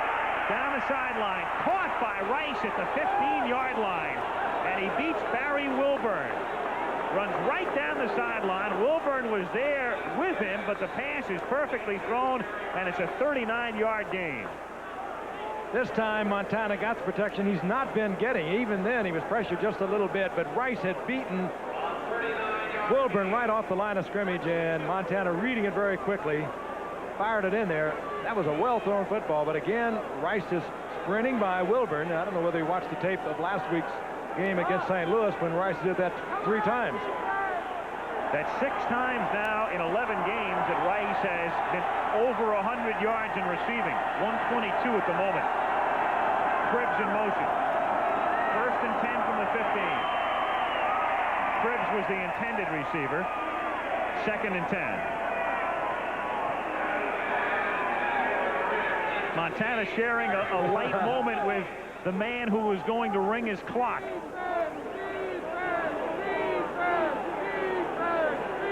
Dexter Manley, very vocal, and has been this past week. And I think he was asked to just quiet it down just a little bit. Whether he did, I don't know, but he was right in a way, and Joe Montana agreed with him. I shouldn't be out here if I can't take the shots. On 2nd and 10, Rice is wide open, and Montana can't get it to him. And how often will that happen? And Joe can't believe it. Wilburn blew the coverage with Walton over on the right side, and Rice was all alone, freewheeling into the end zone, and Montana overthrew it. Meanwhile, flag and the call against Washington. Illegal use of the hands, 52 defense, hands to the face, 5 yards, automatic 1st down. Neil Olkowitz. That is a tough penalty. It's a tough penalty, but the Redskins with a big break, in as much as Montana had an easy touchdown if he could have gotten it there. 49ers love those little crossing patterns. They like to bring Cribbs underneath a wide receiver breaking crosses, a bit of a screen, and it seldom gets called. 1st down from the 10. Over the middle, a little flip, and it is incomplete. Incomplete is the call. Cribbs never had control of it. 2nd down. Again, for Montana, there was pressure, even though he had just such a small pattern that takes such minimal time. He still had Redskins in his face again. Another flag is down. Holding, number 69, offense, still 1st down. Boy, that left side of the 49er line, that's twice now Colley's been called for holding. Ayers has been called for holding twice tonight. And the left side having a tough time keeping out Manley and Grant. Everyone has a tough time keeping Manley out. 12.5 sacks into tonight. 15 last year. Number 72, top of your screen. First and 20. And Butts gets the sack. That's his second of the night, and he's the fellow that had 2 in the opening game, and the 36-year-old veteran had drawn a sack blank until tonight when he has 2 more. Watch again, 65, left side of your screen. They were trying to cross block that. Play action fake. Quillen and Cross were cross blocking to make it look like play action, and Butts, he's been around a while. He wasn't fooled at all, and he beat the cross block. And after 14 years in the league, the oldest defensive lineman, still clever enough and still quick enough to make the big play. In fact, they've given Butts an extra sack. He has 3 officially. Second down and 28. They can get a first down without a touchdown inside the 1. Clark, 19-yard line, pushed back by Dean. And when you're down by, and there's another flag, and when you're down by 11, you're not thinking field goal. Flag is down at the 5-yard line. And it's going to work against the 49ers once again. Play of the game, number 16 offense. Still second down.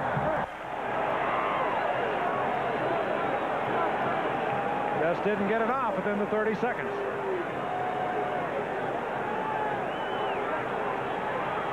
Delay of game is a very appropriate penalty for this game.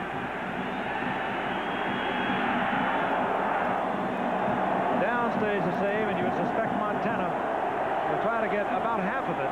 He needs to get down to about the 1-yard line. Second and 33, and Craig takes it to the 20, and no flags on the play. Third down and 20. Now they are in what one would suspect Ray Wershing field goal range, although he's missed one tonight from 35 yards out.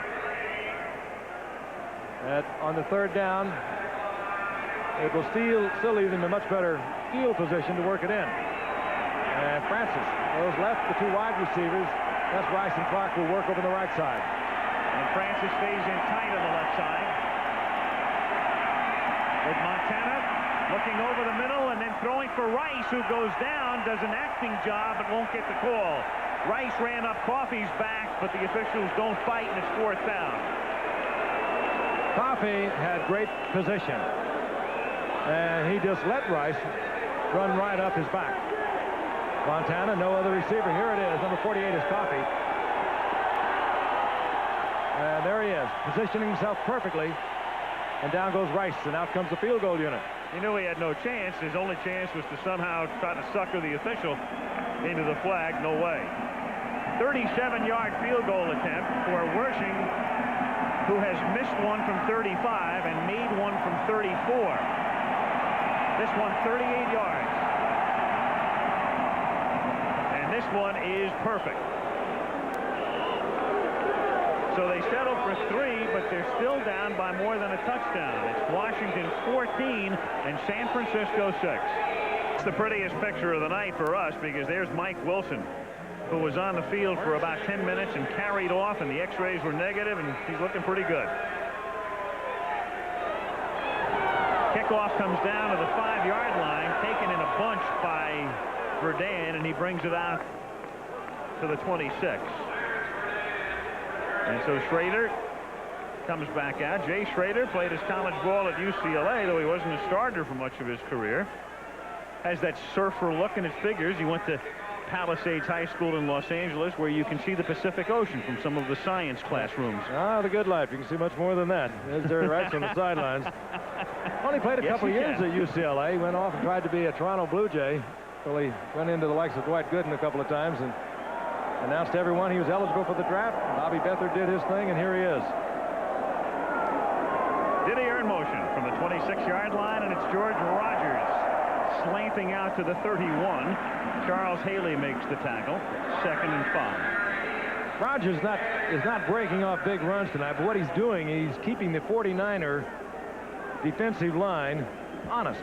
They can't think pass. They have to think run because Rogers has been popping through there for 4, 5, 8, breaking 1 for 10. That keeps the defensive line honest. Consequently, they have not been pressuring Schrader on the pass. He's had a lot of time tonight. 2nd and a long 5 from the 30. And Schrader gets the long 5 and about 6 more as Clark makes the catch. And he's run out of bounds out near the 40-yard line. 5'9", 173-pounder, and he plays like a 6'3", 205-pounder. 5 receptions on the night tonight. Not a whole lot of yardage. He was averaging over 17 yards coming into the night, but they have been effective. Several key first down receptions. A little 4 or 5 yard reception, then tacking on 4 or 5 more like he did just there. 1st and 10 Washington from the 41.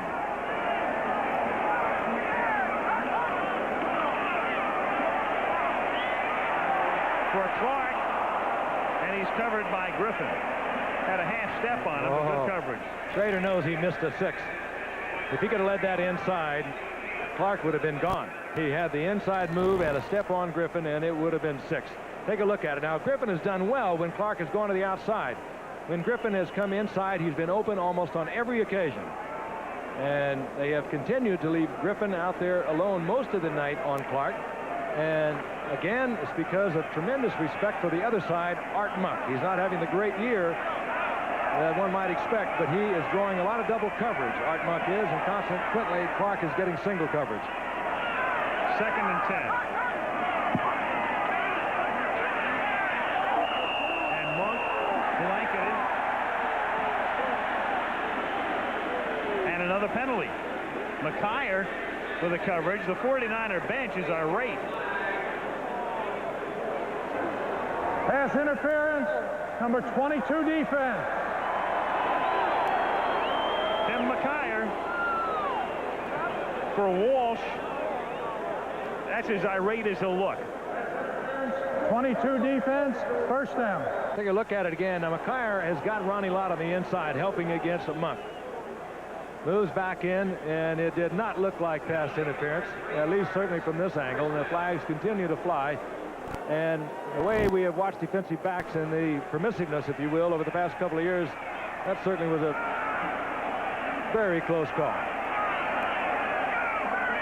1st and 10 from the 44. Rogers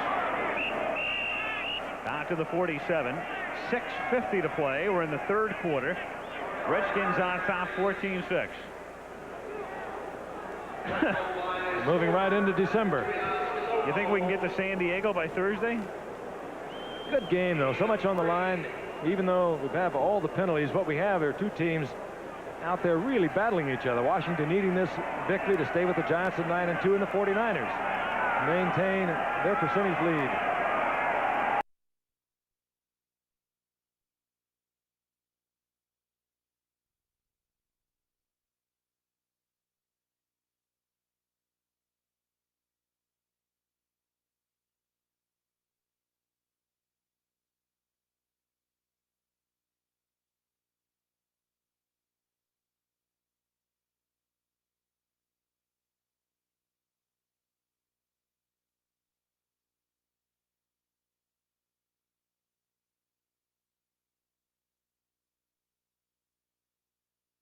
Close call. 1st and 10 from the 44. Rogers down to the 47. 6:50 to play. We're in the 3rd quarter. Redskins on top 14-6. Moving right into December. You think we can get to San Diego by Thursday? Good game, though. So much on the line. Even though we have all the penalties, what we have are 2 teams out there really battling each other. Washington needing this victory to stay with the Giants at 9-2, and the 49ers maintain their percentage lead over the Rams. 2nd and 7 from the 47-yard line. And the pass caught by Monk at the 42-yard line for a first down. He got inside of McKyer.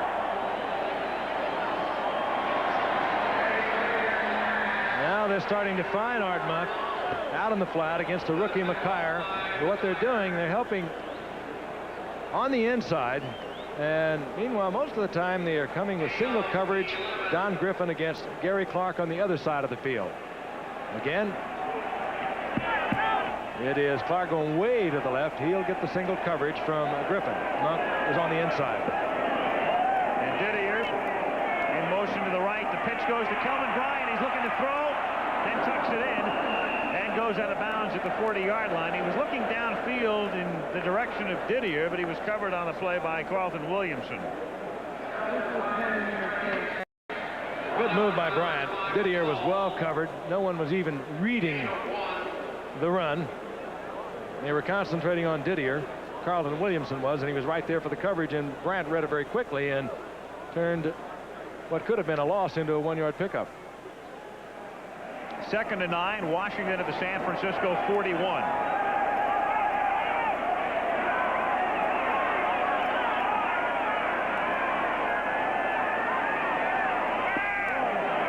To Monk, incomplete, dropped it. Griffin was right there to pop him, but Monk should have had it. 3rd and 9. Meanwhile, there's Dave Butts, who is having his ankle wrapped over on the Washington bench. He's had a big game tonight for the Redskins.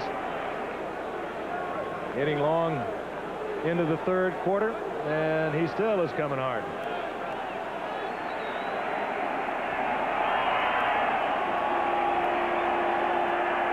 Third and 9.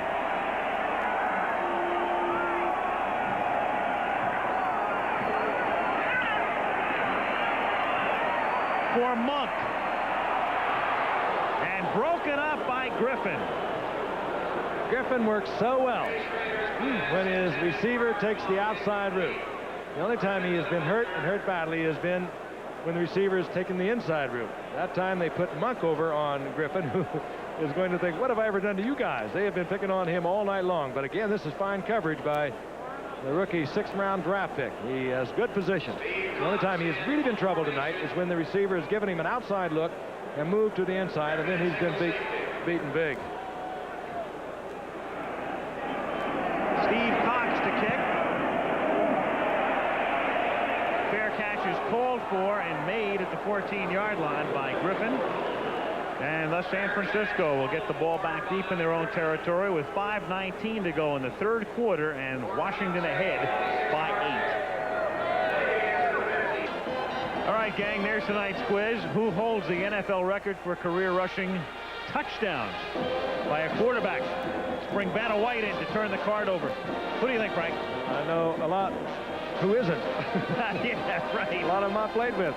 Chaz Connolly for one, Y. Tittle. Yeah. I'll just throw it out there. Probably isn't. It's too obvious. Fran Tarkenton. He was such a good runner and played so long. Look at this. Oh, Jack Kemp. He was a great runner also.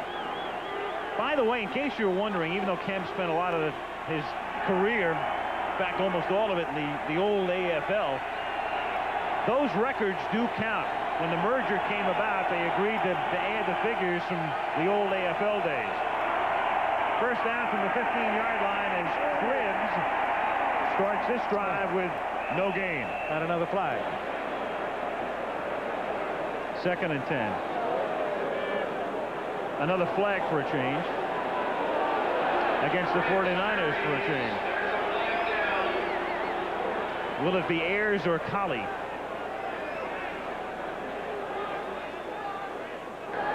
Holding, number 81, offense. We have a new player. Still first down. A new figure on the scene. That's Russ Francis. Same side, though, with Colley and Ayers.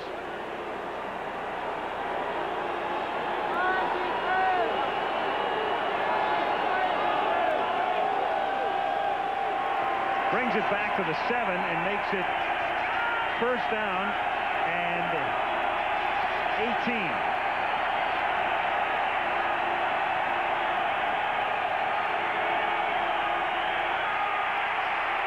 Montana for Rice. Out of bounds. recovered by Wilburn. 2nd and 18. Dexter Manley, number 72, working up the crowd in the end zones. No way Montana could ever change a playoff if he wanted to. There's Dexter. He's loud and he's good. One of the fine pass rushing defensive ends. There he is. He'll get him fired up. Get him sparked up, and Montana couldn't change his play at the line of scrimmage if he wanted to. The stadium will be rocking by the time they get up to the line of scrimmage. 2nd and 18. Francis in motion. For Rice, wide open. Out of bounds at the 29-yard line. Wilburn and Walton were kind of in the neighborhood, but Rice was open by 8 yards. A bit of an answer by Joe Montana to people who question the strength of his arm. That was an out at about 20 yards downfield. A tough pass to throw. And look at Rice's numbers already tonight. Remarkable second-year man out of Mississippi Valley State. Came in tonight averaging 21 yards with 12 touchdowns. And he just dug the 49ers out of a deep hole in their own territory. 1st and 10, San Francisco at the 30. 4:46 to go, 3rd quarter. Clark in motion. Drops it. 2nd and 10. And the little crossing pattern with Cribbs crossing in front of Dwight Clark. Clark was there, dropped the football. Great race going on. My man Kelly Hayes wants to know what comes first, the 4th quarter or Tuesday? What is it, 11:50?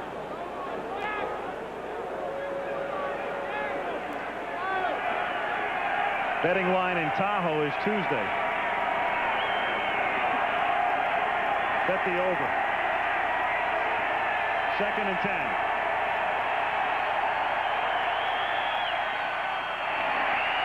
Short of Francis, 3rd and 10.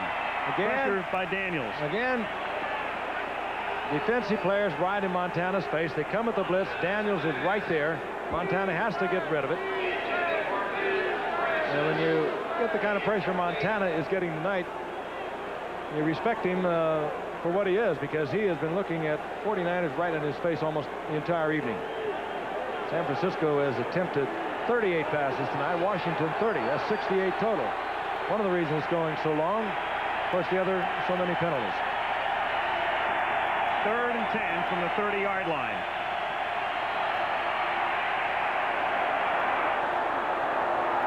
Incomplete. Flag thrown. Montana hit again by Olkowitz on the blitz. And Rice finally gets the break here as Wilburn was covering on the play along with Bowles. Another flag is down at the line of scrimmage. There are 2 flags down. One is back at the 29-yard line. A pair of flags. Offside, number 80 offense. Defensive pass interference, 45.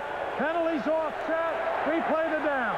Can you believe that? They say Rice is offside, and so we replay the down.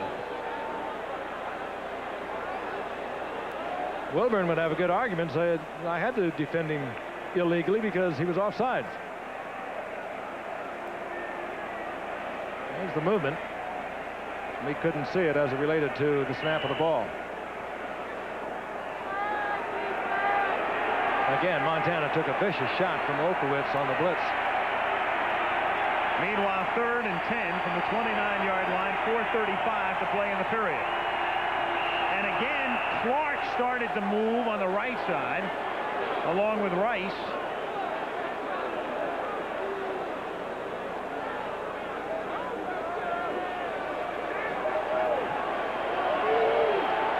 I'll tell you, the referees have been busy tonight, but this has been a sloppily played game. The midway in the 1st quarter. Number 69 offense. And a lot of activities taking place over on the left side where there's been so much concern about Dexter Manley. A fine pass rushing defensive end for the Redskins. You're right, Al. He doesn't show much expression. You know he's not enjoying this one. No. He's a man who enjoys everything aesthetic, and this game has been anything but aesthetic. 3rd and 15. and it bounces off the back of one of the Redskins and incomplete as Mann put the pressure on Montana, who gets dropped again. And Joe keeps paying the price. Well, we know he's healthy. At least he was coming into the game. Olkowitz right up the middle. Mann missed completely by Keith Bonhorst on the right side. No one even touched him. Down he goes once again. So Jenkins back at the 37-yard line. Max Rummiger takes the snap at the 10. High kick, decent distance, fair caught at the 34-yard line. 42-yard punt. Montana taking a lot of shots tonight. The offensive line obviously having its problems tonight. The 49ers trying to not establishing a running game. Trying to confirm the orthopedic surgeon, Arthur White, that he is indeed healthy. And it's a different story this week because the Skins are not the St. Louis Cardinals. Meanwhile, Thursday we'll be with you from San Diego, where the Chargers, who fell victim to Dallas yesterday as the Cowboys had to come from behind, meet the red-hot Raiders and plunk it. Thursday, 8 Eastern, 5 Pacific. First and 10 from the 34. Schrader for Monk. Stays in bounds at the 43-yard line. Shy of the first down by about a half a yard. Schrader rolling to his left. Right-handed passer. Good athletics. Montana did that very well until he injured his back, and that's how he did it. Rolling to his left against Tampa Bay in the opening game of the season. It's an awkward position. That's how he hurt his back. Didier comes out for a rest as Anthony Jones goes in, number 82. Second and half a yard.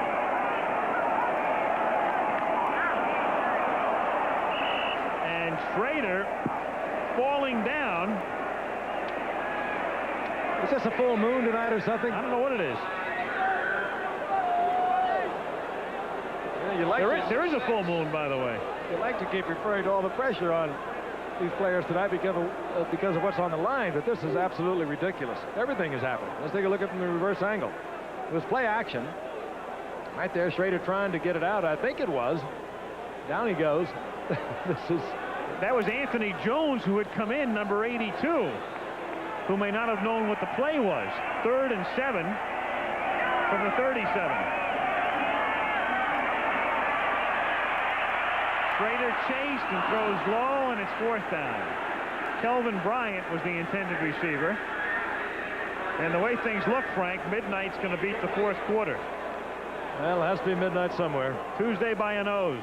Schrader genuinely upset with himself. He had the open man and threw it right into the turf. Sermonette coming your way.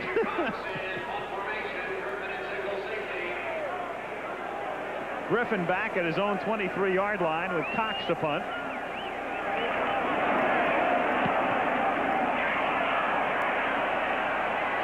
'29-yard line, and after the 36. Sean Burks made the tackle, and here come the 49ers now with 2:53 to go in the 3rd quarter. Boy, you do earn it, don't you? Griffin very slow getting up. 34 yards.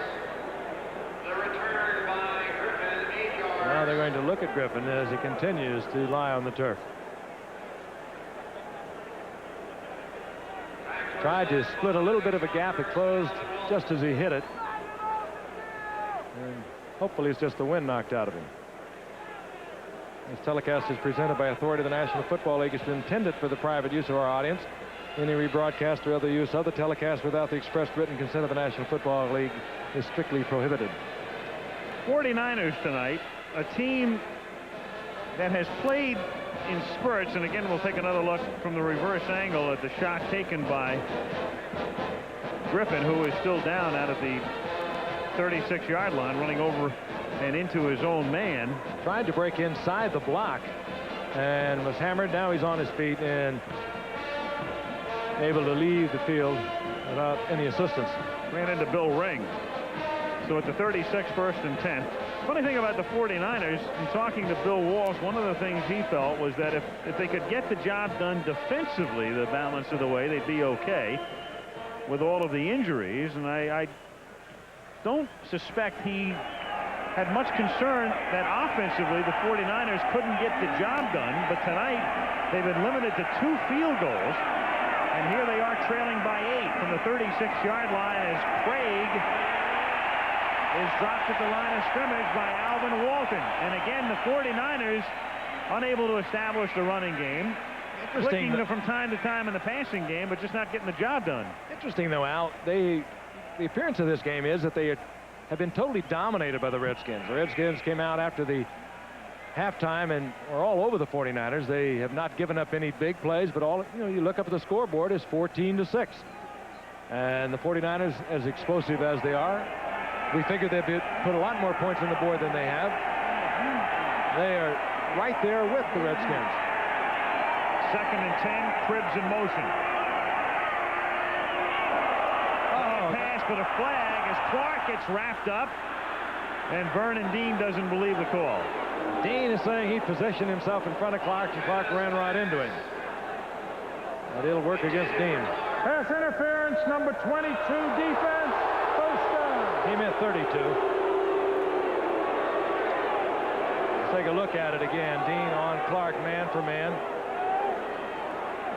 Clark with a little move to the outside. Dean is there. You can't hit him after 5 yards. Can't make that contact after 5 yards, and Dean did. In the Eastern Time Zone, gang, we made it 2:07 to go in the 3rd.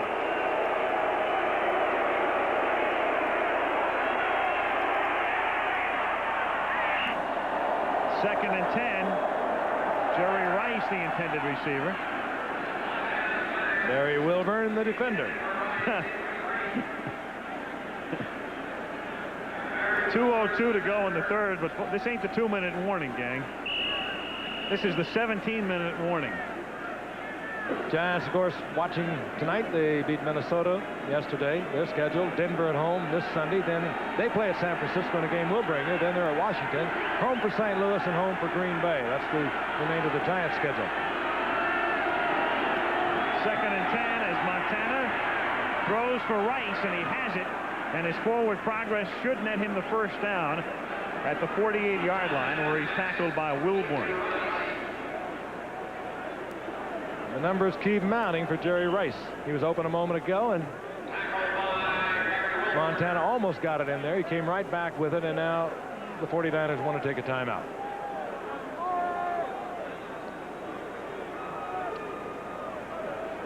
Don Griffin, who was shaken up on that punt return a few moments ago, is still feeling lowly on the bench. He did, however, walk off without any help, and there is Mike Wilson, who we were very concerned about. And they x-rayed his neck, and the word is that he is in fine shape. 1st and 10, San Francisco at the Washington 47, and now Washington wants to take a timeout on defense. So signaled by Butts, and they have to do it again. That's the 2nd time that the Redskins have had to take a timeout in this half on defense. And thus, we've seen it all tonight. In the first half, the 49ers had to take 2 timeouts early. Now, Washington has to take 2 timeouts early in the second half. The good news is they won't have that many remaining in the last 2 minutes. Joe Montana, and again, we mentioned it last week, how fascinating it was to discover there had been 80 games in which the quarterback had thrown for 400 yards in NFL history, but not until Kozar did it last week had the QB gone without a touchdown pass, and Montana looking for an instant replay tonight. It'll be interesting, too, to watch Montana and the 49ers, and the game is growing long, but we are growing into the latter part of the game when Bill Walsh feels they can be much more effective against a Washington defense that keeps those front four pretty well intact. And as many times as they have had to pursue Montana tonight, They are an older group. They stay in there for most of the action. Consequently, he feels that they could tire in the fourth quarter. They don't do that many substitutions along that front line. And they have been doing nothing but throwing the football tonight, and consequently, they have had to exert a tremendous amount of effort. So we'll see if the thinking of Bill Walsh will hold up. 1:28 to go, third quarter. Washington 14, San Francisco 6. First and 10, 49ers at the Skins 48. Cribbs hammered down by 77 Darrell Grant after a gain of a couple.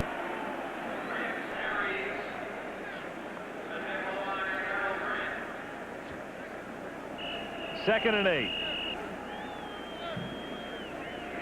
Might be a few folks late for work in our nation's capital tomorrow. Our tax dollars may not be at work until about 11 o'clock in the morning. Second and 8. Rice incomplete. Kennedy Stadium, of course, been a very busy Kennedy week here. The Joseph E. Kennedy Foundation for Mental Retardation Service, Distinguished Service. Those awards were passed out tonight right before the game at Kennedy Center, and later on the Robert F. Kennedy Human Rights Awards will be presented out this Tuesday by Mrs. Robert F. Kennedy. Of course, the stadium here in memory of the late Robert F. Kennedy.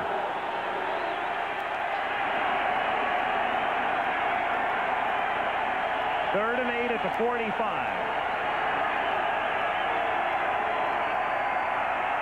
For Clark, who runs an out pattern, and a nice move by Vernon Dean to get his hand in there. Oh, that was.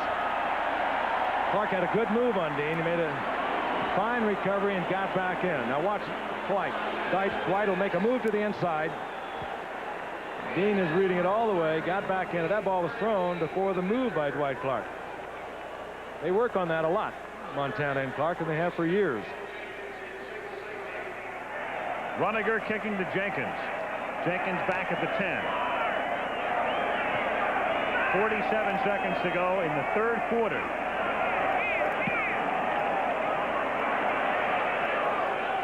Jenkins lets it go. And it takes a 49er hop and out of bounds at the 10-yard line. After a 35-yard kick, and Runiger pinning Washington deep with 38 seconds. Coming up on Saturday, our CFA college football presentation features the Oklahoma Sooners, ranked third in the country, against the Nebraska Cornhuskers, ranked number 5. Winner goes to the Orange Bowl, loser goes to the Sugar Bowl, and the coverage begins at 3 Eastern time right here on ABC.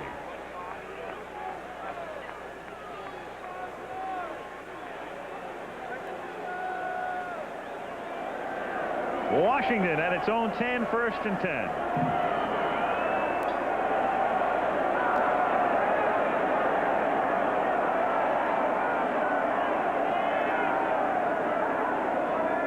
And George Rogers fights his way out to the 12-yard line.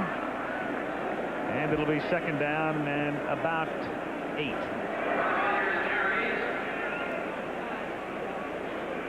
Heisman Trophy winner back at the University of South Carolina.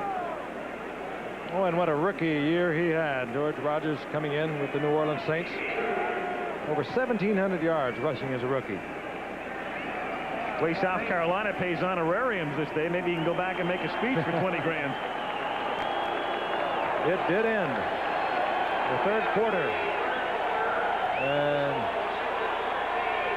we move into the fourth period. ABC's NFL Monday Night Football will return after this message from our local stations. You've been here this long, don't go away. Wednesday, It's a strange feeling. I'm kind of uncomfortable. You should try these benches.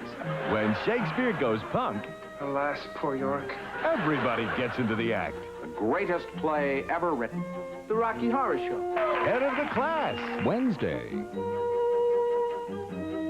Tonight on Eyewitness News, as the Bears look ahead to Sunday's game against Green Bay, Jim McMahon says he may be ready, but Ditka has his doubts. Find out the latest after the game. He's a smooth operator in every way. Such a smooth operator, he's got it made. Schlitz, smart liquor, full. Power and smoothness are rolled into one. A winning combination that's second to none. He's a smooth operator, one of a kind. Such a smooth operator, any place, any time. No one does it like the fool. If you've never driven a Mitsubishi Galant, get ready to soothe your nervous system.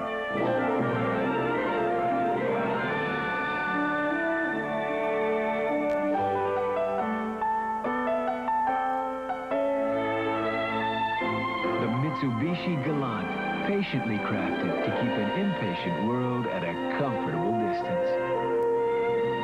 Mitsubishi. Eric Estrada chips in on the Hollywood Squares.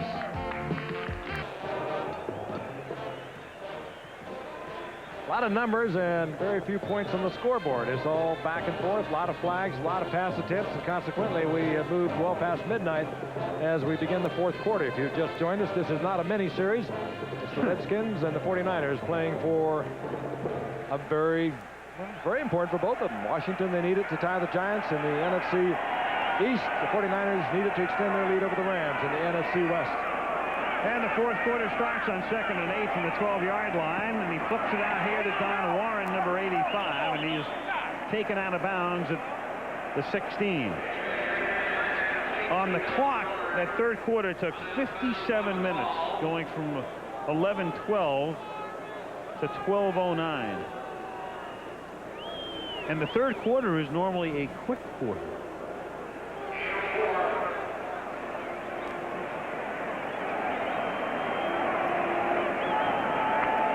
And the Redskins trying to keep that streak going. Hope the 49ers don't see that. Well, they're impressive. They've also won 32 of the last 38 games played here at RFK Stadium.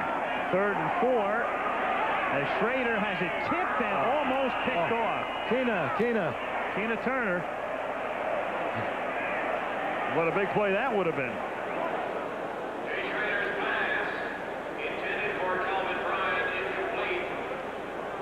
So Washington to punt now on 4th and 4, and as Cox comes in to boot it away. Steve Cox, 6th year out of Arkansas, a little under his season average tonight. And Don Griffin, a busy man at cornerback and returning punts, is at his own 45 and is backed up on a boomer by Cox. Griffin at the 33, flag down out to the 39-yard line, and they're going to probably call a clip here on the 49ers. Torrey Nixon trying to lay down a block. And another one at the line of scrimmage. Yep, 2 flags. One at the line of scrimmage, one on Nixon. I think we got to start isolating on the line judge, the back judge. The return by Griffin. 7 yards. There's a flag down.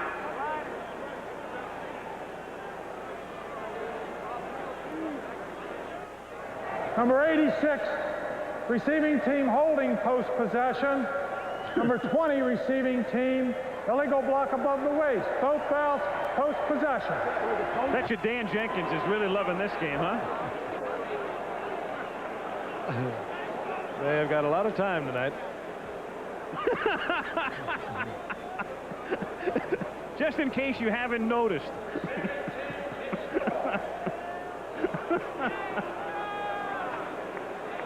Oh, boy. At least we will not play it over. Both penalties post-possession. And the major marched off.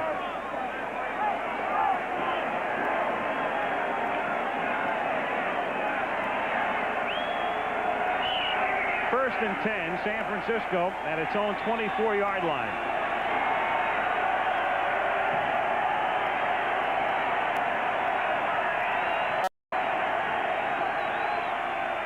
Reverse Rice. goes out of bounds up near the 34-yard line, very close to a first down. Rice runs the reverse with some frequency. That's the 7th time he's carried this year. Again, along with the philosophy of Bill Walsh, because they keep that front four intact so much in there, they have been rushing Montana throughout the entire night as the 49ers have majored in the pass. Now they come with a reverse. They have to chase him all the way around there. They have to be tiring somewhat, and this is when the 49ers feel that they can really start to move the football in the air. Craig on 2nd and 1. That's the first down as he takes it after the 36-yard line. First down, San Francisco. 49ers go back, take a shower, get dressed, go to the airport, and take a charter flight into the Winter Winds home tonight. And land in time maybe for lunch. Talked about the exhaustion that might be setting in for that front four of the Redskins. Montana has had 43 attempts tonight. That means they have had to go at him 43 times. Go in a reverse, go in a lot of sweeps, and they've done a lot of that. That's a lot of work. First and 10 from the 37, and Rice takes it across the 50-yard line of the Washington 48. Jerry Rice having another big night. Out of Mississippi Valley State, he once caught 24 passes in a college game against Southern. Needless to say, nobody out of that Southern secondary was drafted in the first round. Had 49 receptions as a rookie, averaging just under 19 yards, and he only started 4 games a year ago. They found out a lot about him from the midseason on, however. He was a great one. You saw them working on Craig on the sideline. First and 10 at the 48-yard line. Montana hit as he throws, and wide open is Cribbs, and he drops the football. Dexter Manley was there. He pressures Montana, but Cribbs drops it. And so Rice was wide open before, and Montana overthrew him. And now Cribbs can't hold it, and the 49ers still can't get into the end zone. Bottom of your screen, 72 once again, getting around Bruce Colley. Had time, however, to get it off. Montana was making sure he had it right off the fingertips of Cribbs. It's a catch that he could have made, should have made, right in the hands, and no one feels worse about that than Cribbs, but that's 6 points he lost right there. And again, Manley now is just about the only one that continues to go at full bore out there. And Walsh's thinking might start to become very true. 2nd and 10 as Montana throws to the near side, and it's incomplete, intended for Clark. 3rd and 10, 12:56 to go in the 4th. Washington leading by 8. Rice tonight, by the way, on the other side, has caught 9 passes for 173 yards. Receiving yards, there it is. Jerry at 173, and all of the Skins, one less. A lot of that in the middle of the field, however. 3rd and 10 from the 48. Flips it out to Craig. And Rogers spurts forward to the 42, but it's 4th and 4.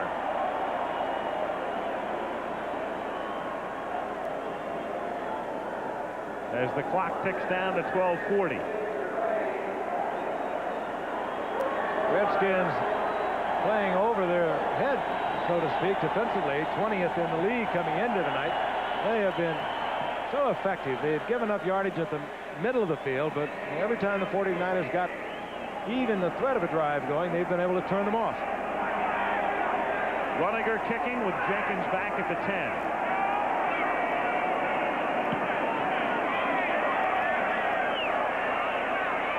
And a nice play is made at the 2-yard line to keep the ball from going into the end zone as Torrey Nixon is able to keep it in, and that pins Washington deep after a 39-yard punt.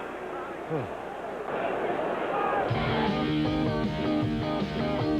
got a new truck, it's a Ranger, you know. Got the looks I want and it is ready to go. Plenty of room with all the power to run. On or off the road, my Ranger's ready for fun. Let it roll!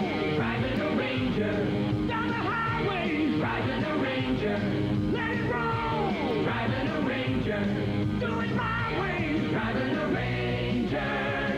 Ford Ranger, built fun tough.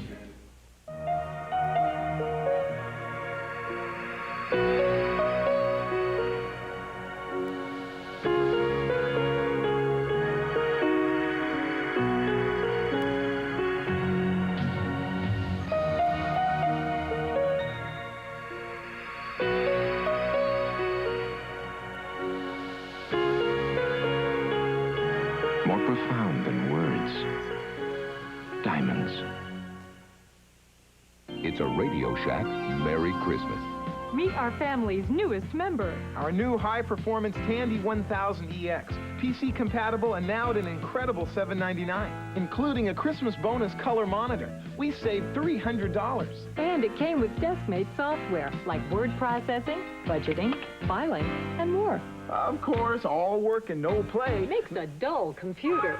Right. The Tandy 1000 EX computer, just $799, only at Radio Shack. The Big 8 title is on the line. Third-ranked Oklahoma is aiming for an Orange Bowl bid. Number 5, Nebraska, has that same goal. They meet Saturday following college football today. Al Michaels, Frank Gifford, Washington, D.C., RFK Stadium, fourth period. 12:05 to go. And growing older. Yeah, boy. First and 10, Washington from the 3. Skins ahead by 8. Rogers pushed back. Stover and Keener in on the play.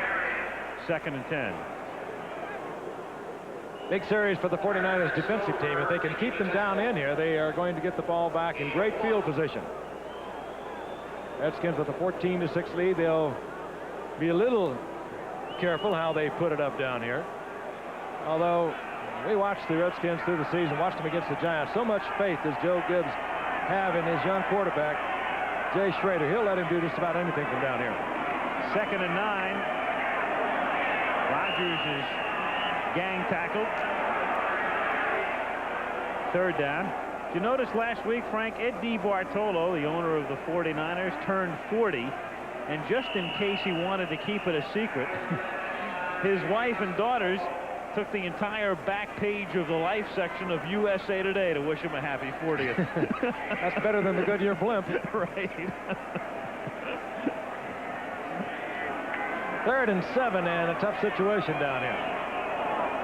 You don't want to turn it over, but you also don't want to be punting from down here if you can avoid it.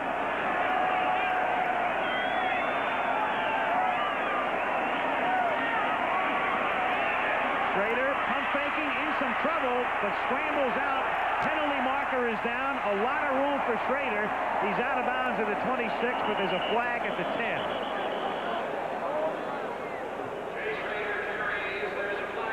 McElwee's going to need some throat lozenges.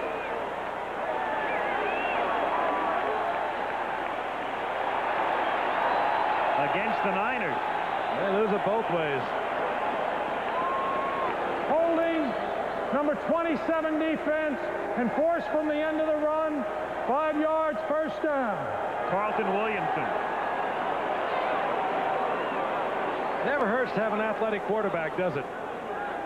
Strong arm. Jay Schrader, nice and cool out there. Remarkable.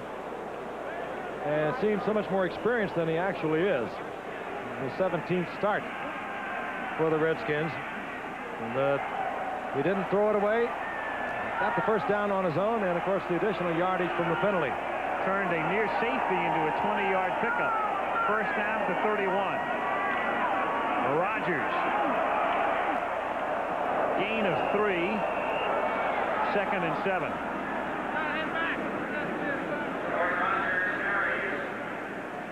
George Rogers not electrifying by any stretch of the imagination tonight, but functional and keeping it moving, averaging 5 yards a carry, 85 yards. Thanks to 49er defense, too. Think defense and against the run.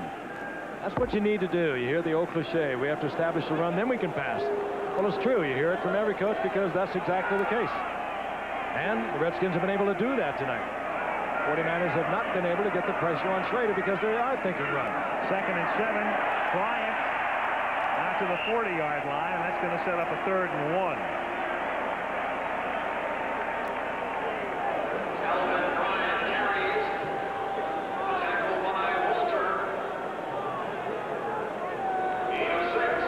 Kelvin Bryant. It was fashionable for a lot of people to say that Bryant was going to have more of an impact than Herschel Walker when they both came out of the USFL. That hasn't been the case thus far. Part of the reason, of course, is Bryant's been hurt, but Herschel's done the job in Dallas. 3rd and 1. Bryant again. And he's out of bounds at the 42-yard line and should have the first down.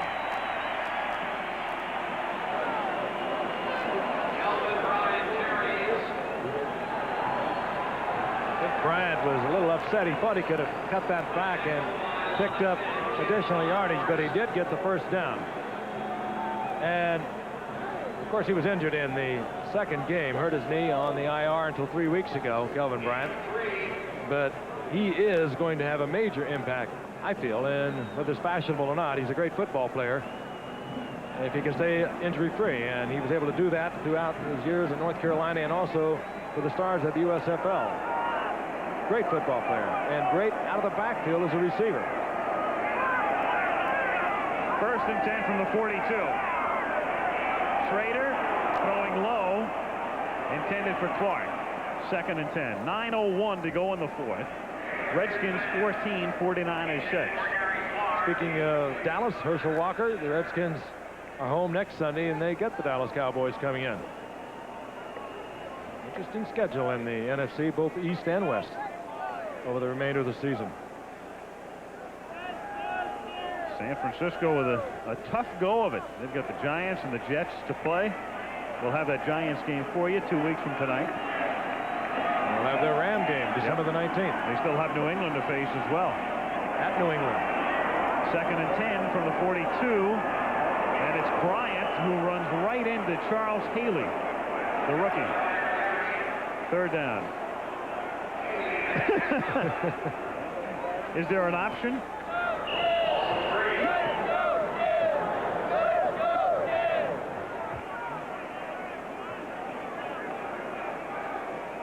Third and 13. Washington at the 39-yard line. Still so close, 14-6, the Redskins over the 49ers. And it was the 49ers, the Redskins a year ago. And it was the 49ers who won that game. Schrader throwing and incomplete. Intended for Monk. He's covered by Griffin. No flag. It was that game a year ago when the Redskins were beaten by the 49ers. They felt kept them out of the playoffs, and indeed it did in the tiebreaker procedure. That was the game that kept them out of the playoffs. Here's Monk again working against Don Griffin, who's been busy tonight, the rookie from Middle Tennessee State.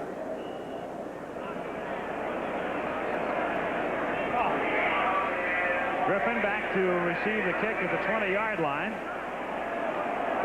Cox kicking. Good kick. Griffin is backed up to his 9 and is tackled at the 14-yard line by Alvin Walton, number 40. 8:04 to go in a game in which the two teams have been penalized more than Ivan Boesky. We'll be back. We don't know about... We're MCI. Thousands of people pulling together to give you the best in the communications business. MCI competes with fiber optics in place now for superior call quality and data transmission. Our competition is good. We have to be better. And because we compete, you win. MCI. Communications for the next 100 years. Watch closely. We're about to put this new Ford Mustang through its paces. The Mustang interior is completely new. Its controls have been placed within easy reach and designed to be easily operated, all of which allows Mustang to perform beautifully, even standing still. This is the new Mustang. Have you driven a Ford lately? I am losing control. I have a TV remote, a cable remote, a VCR remote. Doesn't anybody make a TV with one remote control for everything? Sure. Magnavox. This one comes with the universal remote. It controls the Magnavox TV and just about every brand of wireless, VCR, and cable. A Magnavox controls Sony. And Zenith, and RCA, and Panasonic, and... I'll take the Magnavox, and you can take these. The universal remote. It's 3 controls in one. Nobody puts it together like Magnavox. Marcus Allen leads the Los Angeles Raiders in their drive for the playoffs as they take on their division rivals, the San Diego Chargers. It's an ABC NFL special Thursday night. I never thought I'd say this, but for those of you who have just finished watching the Carson show, welcome to Washington. 8:04 to go in the fourth. And those of you, fewer of you, who've been watching Joan Rivers, welcome. All 7 of you. From the 15-yard line, Montana on 1st and 10 throws to Rice, and he's dragged down at the 27 for a first down. Wilburn making the tackle, and that puts Rice into double figures in receptions.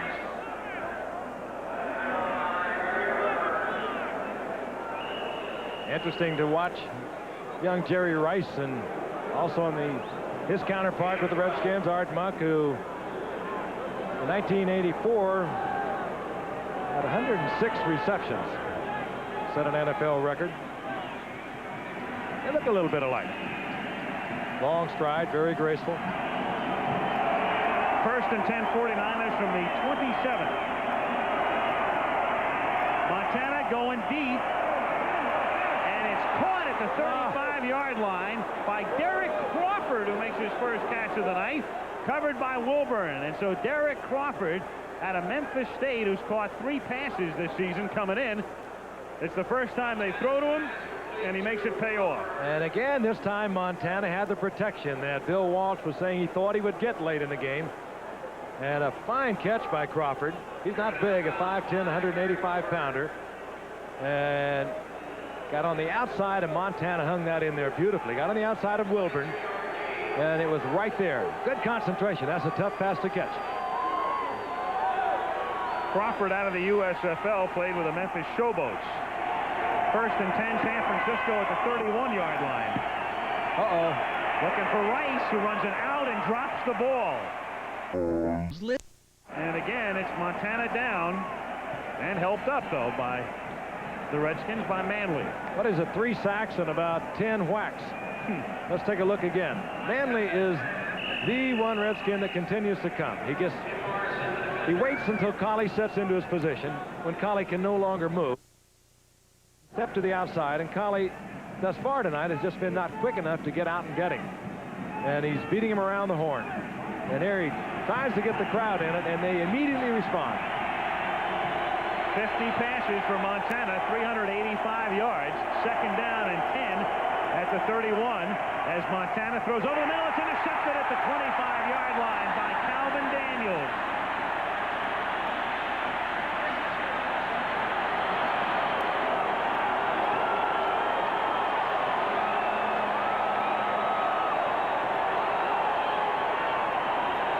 Montana tried to squeeze it in there one time too many, and Calvin Daniels, who replaced Mel Coffin early in the year when Coffin went down with an injury, comes up with the interception, the turnover for the Redskins. Let's take a look at Rice again. Montana with his back this time to Dexter Manley. Tried to squeeze it in, never saw, I'm sure, Calvin Daniels. Again, quarterbacks are looking through cracks of their offensive linemen, blocking defensive linemen. Obviously never saw Daniels. 1st and 10 to Washington, and you would suspect the Skins will try to take some time off the clock now from the 27-yard line. And they begin with a running play with Rodgers, and this figures. And he is stopped after a short game. Had to be Ronnie Lott. All the way from the safety position. Great football player. 8 interceptions to lead the NFL after 10 games. Also, he missed the last 2 games. Cal Daniels, who made the interception. And Montana in the high 3s tonight, but no TDs, air or ground. Monk in motion. Schrader from Monk hits him at the 32-yard line. And he takes a pop, and he takes a late hit, and that's an obvious penalty. Ricky Ellison coming in with his head. Ronnie Lott disputes the call, but you got to throw a flag on that play.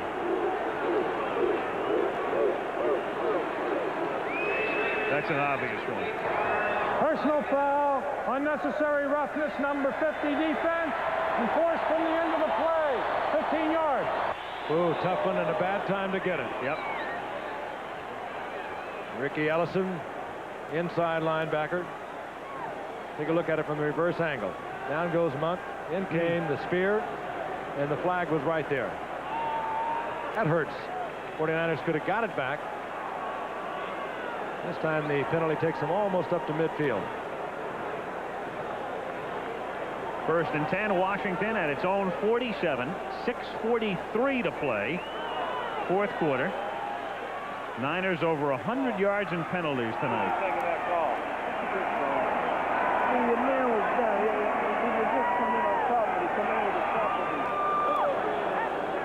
Rodgers is a flag down, gang.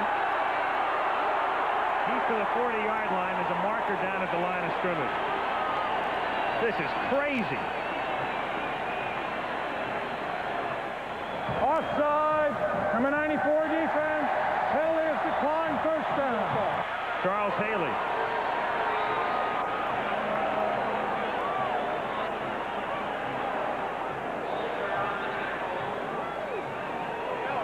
First down, Washington at the San Francisco 40-yard line.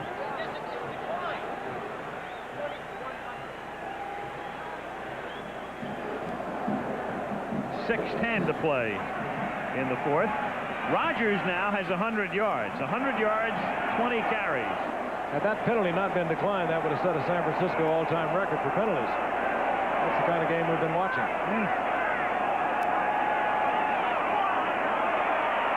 Schrader throws it away. Monk was in the neighborhood. You know who's loving this game tonight? Not only the Rams, but what about the Saints? While nobody was looking, New Orleans winning now 6-5. New Orleans, if the 49ers lose, will be a game behind the Rams. A game out of 1st, and New Orleans plays in Anaheim next Sunday. And Dallas doesn't mind it either. The Redskins working both Monday and Tuesday. They'll have to play the Cowboys here on Sunday. Rodgers tonight 100 yards. That's the 25th time he has eclipsed the century figure. And with this little loss here, he's back under 100. So much for that. Haley makes the tackle. And George is back down to 97. One of 2 rookies that have performed well for Bill Walsh. Haley, the rookie out of James Madison. Same school as Gary Clark. And Larry Roberts, the rookie defensive end from Alabama. There's Haley. Haley was a 4th-round draft pick, and Roberts a 2nd-round draft pick. They've needed them because of the injury situation.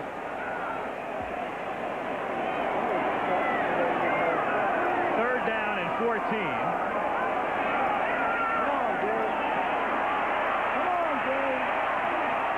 Schrader throwing, and another flag, and another flag. 2 of them. I mean, it's not enough in this game for 1 flag on a play. We're talking multiple here, gang.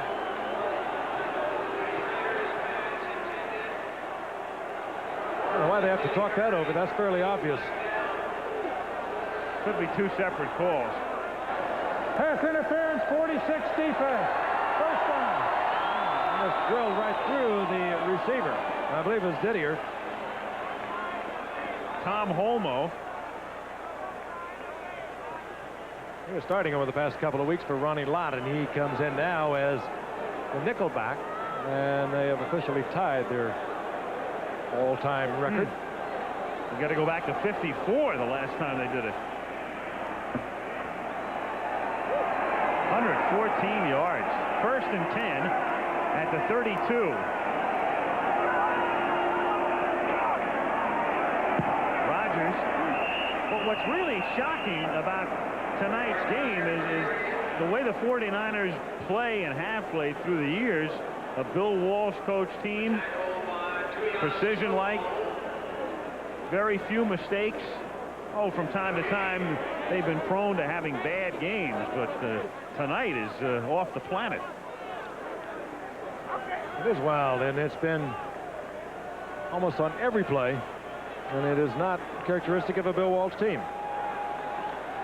in any way, shape, or form. And that's as frustrated as you'll ever see him look. 2nd down and 10 from the 32-yard line. Schrader has it tipped and incomplete. It's 3rd down and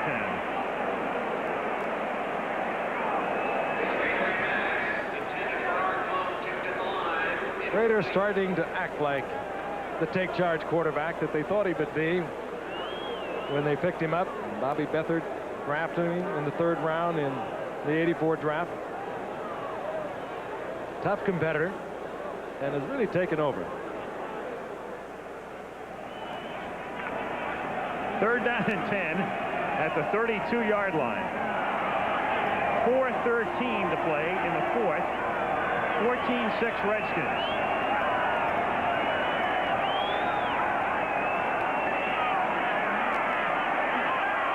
Going deep for Clark, and picked off in the end zone. Picked off by McKyer.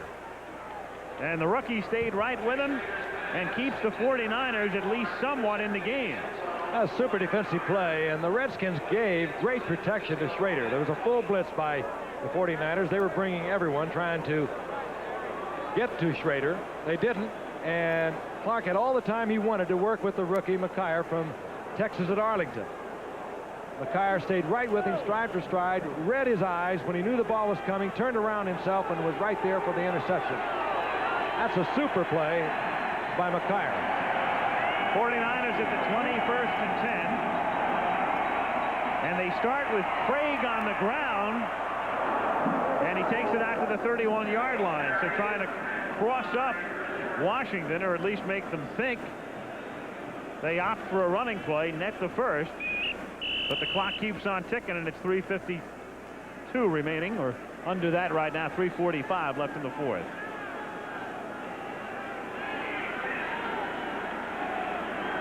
First and 10, San Francisco. Rice to the left and Clark to the right. From the 30. For Clark. Has it. And goes out of bounds up at the 43. Vernon Dean was covering. McKyer, who made the interception. And keeping the 49ers at least marginally alive. Good football player. A Bobby Beathard player. They got him in the 3rd round. Texas at Arlington.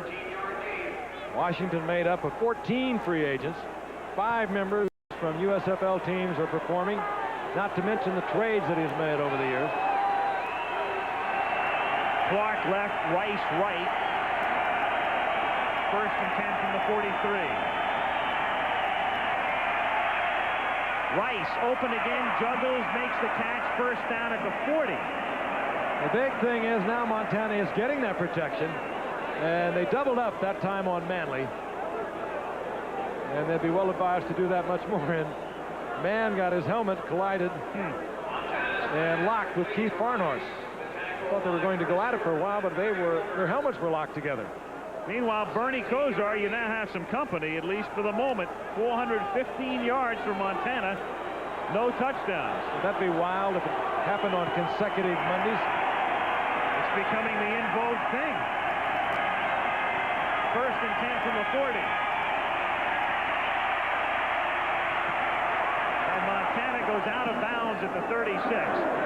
49ers have all of their timeouts. And there are the figures. The difference, of course, last week is that Kosar led Cleveland to a victory with a 400-yard no TD pass night. Tonight, the Niners have not been in the end zone at all. This has a long way to go, and they're down by 14-6, and Joe Montana is getting time to throw the football. And they have to be fatigued. If nothing else, they've just been here a long time. 2nd and 5 at the 36.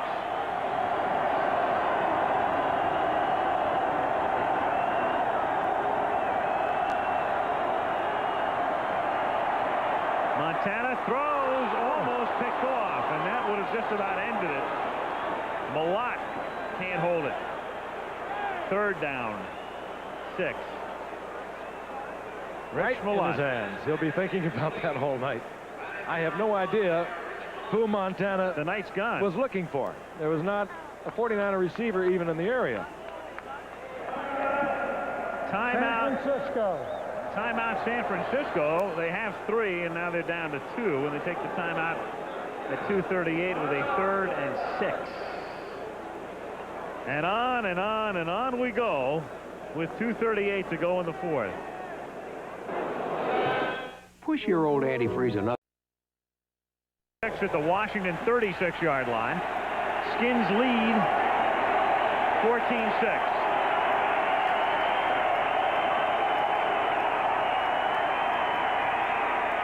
And the pass is caught but shy of the first down by Rice. And he just made his 12th catch of the night, and that ties him with Bernie Casey, Dwight Clark, and Roger Craig for the all-time 49er record. 12 catches in a game. 4th down, and Bill Waltz with 2:14 in the clock moving will go on 4th down in about 4. 4th down, a short 4, and we're down, as you can see, almost to the 2-minute warning. And they whistle the play dead. There's no play. The crowd thinks it was an incomplete pass, but the 2-minute warning had come before the snap.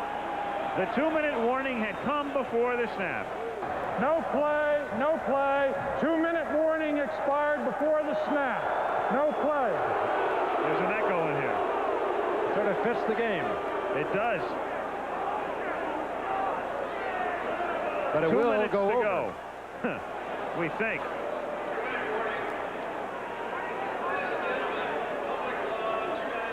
See your camera to go up and down.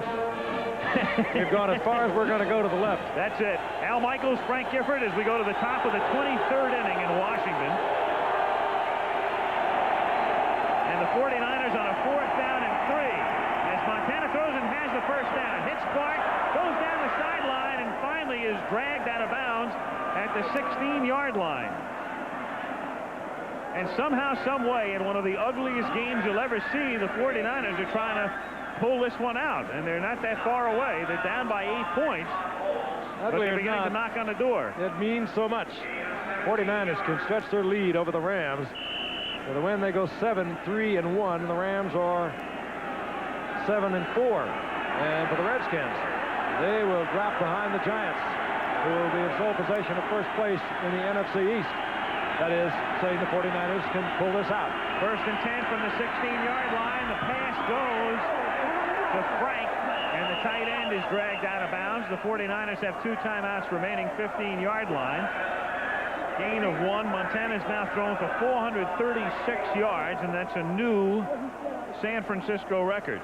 He's also thrown his 57th pass, and that ties a San Francisco record. And the most completions is 37, and he's 5 shy of that. All those marks set by Joe against Atlanta in 85. 2nd and 9 at the 15. He drops it off for Cribbs. Cribbs gets to the 10. It's 3rd down and 4. Clock still rolls. And now the 49ers take a timeout, and that leaves them with 1. Down here, you don't want to make a mistake, and that's exactly what Montana had in mind. He gestured over to the sidelines. He wanted somebody in quickly, and when they didn't get him in, that's when Joe called timeout.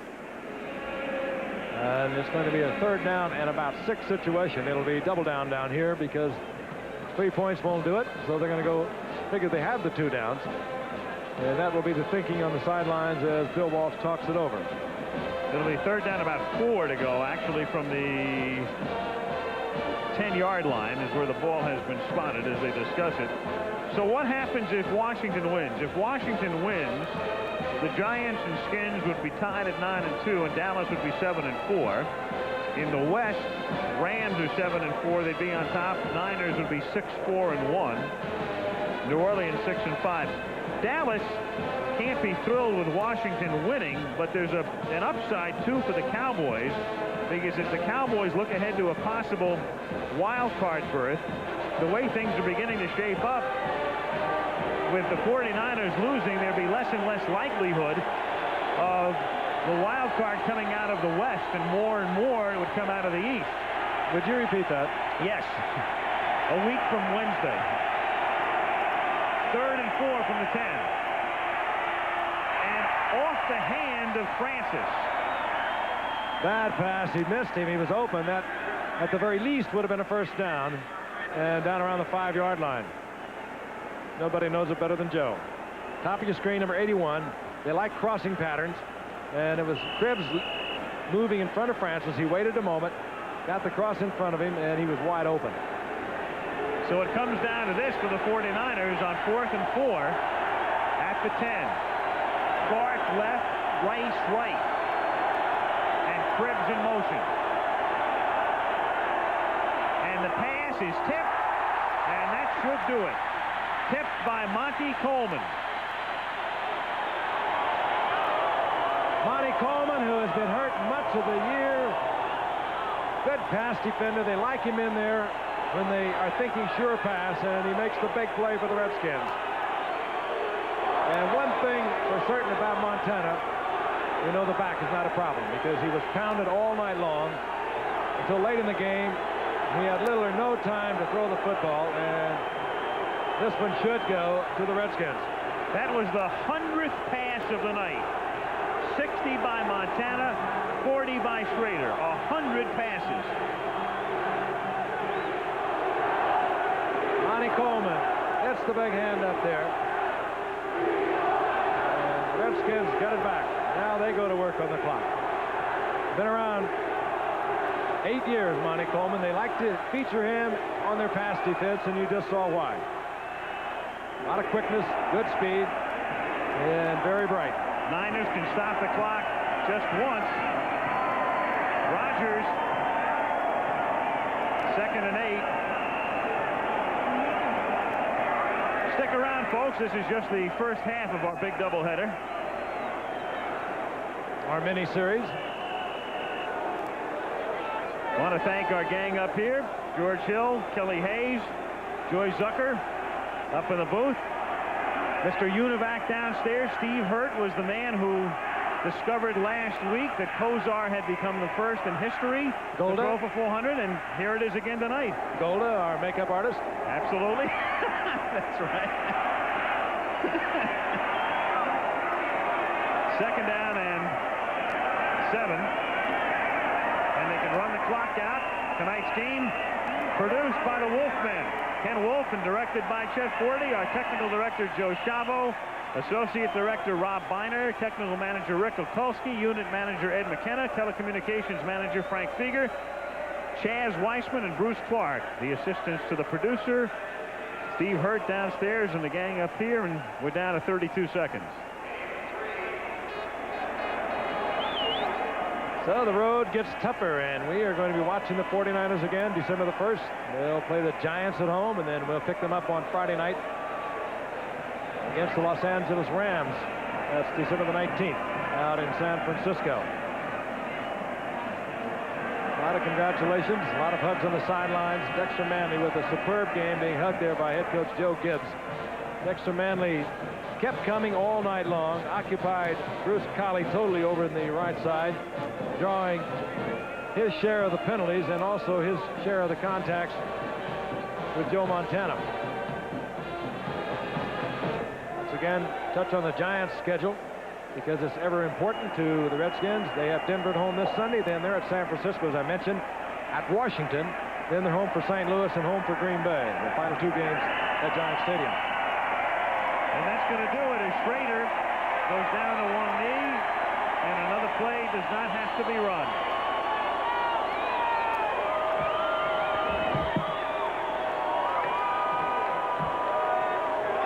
So that'll do it. By the way, the NFL record for most passes in a game is 102, so we came close in a game that went about 348. And it's all over in Washington. Finally, with a capital F. Al Michaels. Bengals, Frank Gifford. That's the story from RFK Stadium, where the Skins beat the Niners 14-6. And this ABC Sports exclusive has been brought to you by Ford and your Ford dealer. Have you driven a Ford lately? By Michelob, so exceptionally smooth, the night belongs to Michelob. By the U.S. Armed Forces, it's a great place to start. And by Liberty Mutual for all your auto, home, life, and business insurance. Travel arrangements made through and a promotional fee paid by United Airlines. United flies more people to Hawaii than any other airline. Nobody knows Hawaii like United. This has been a presentation of ABC.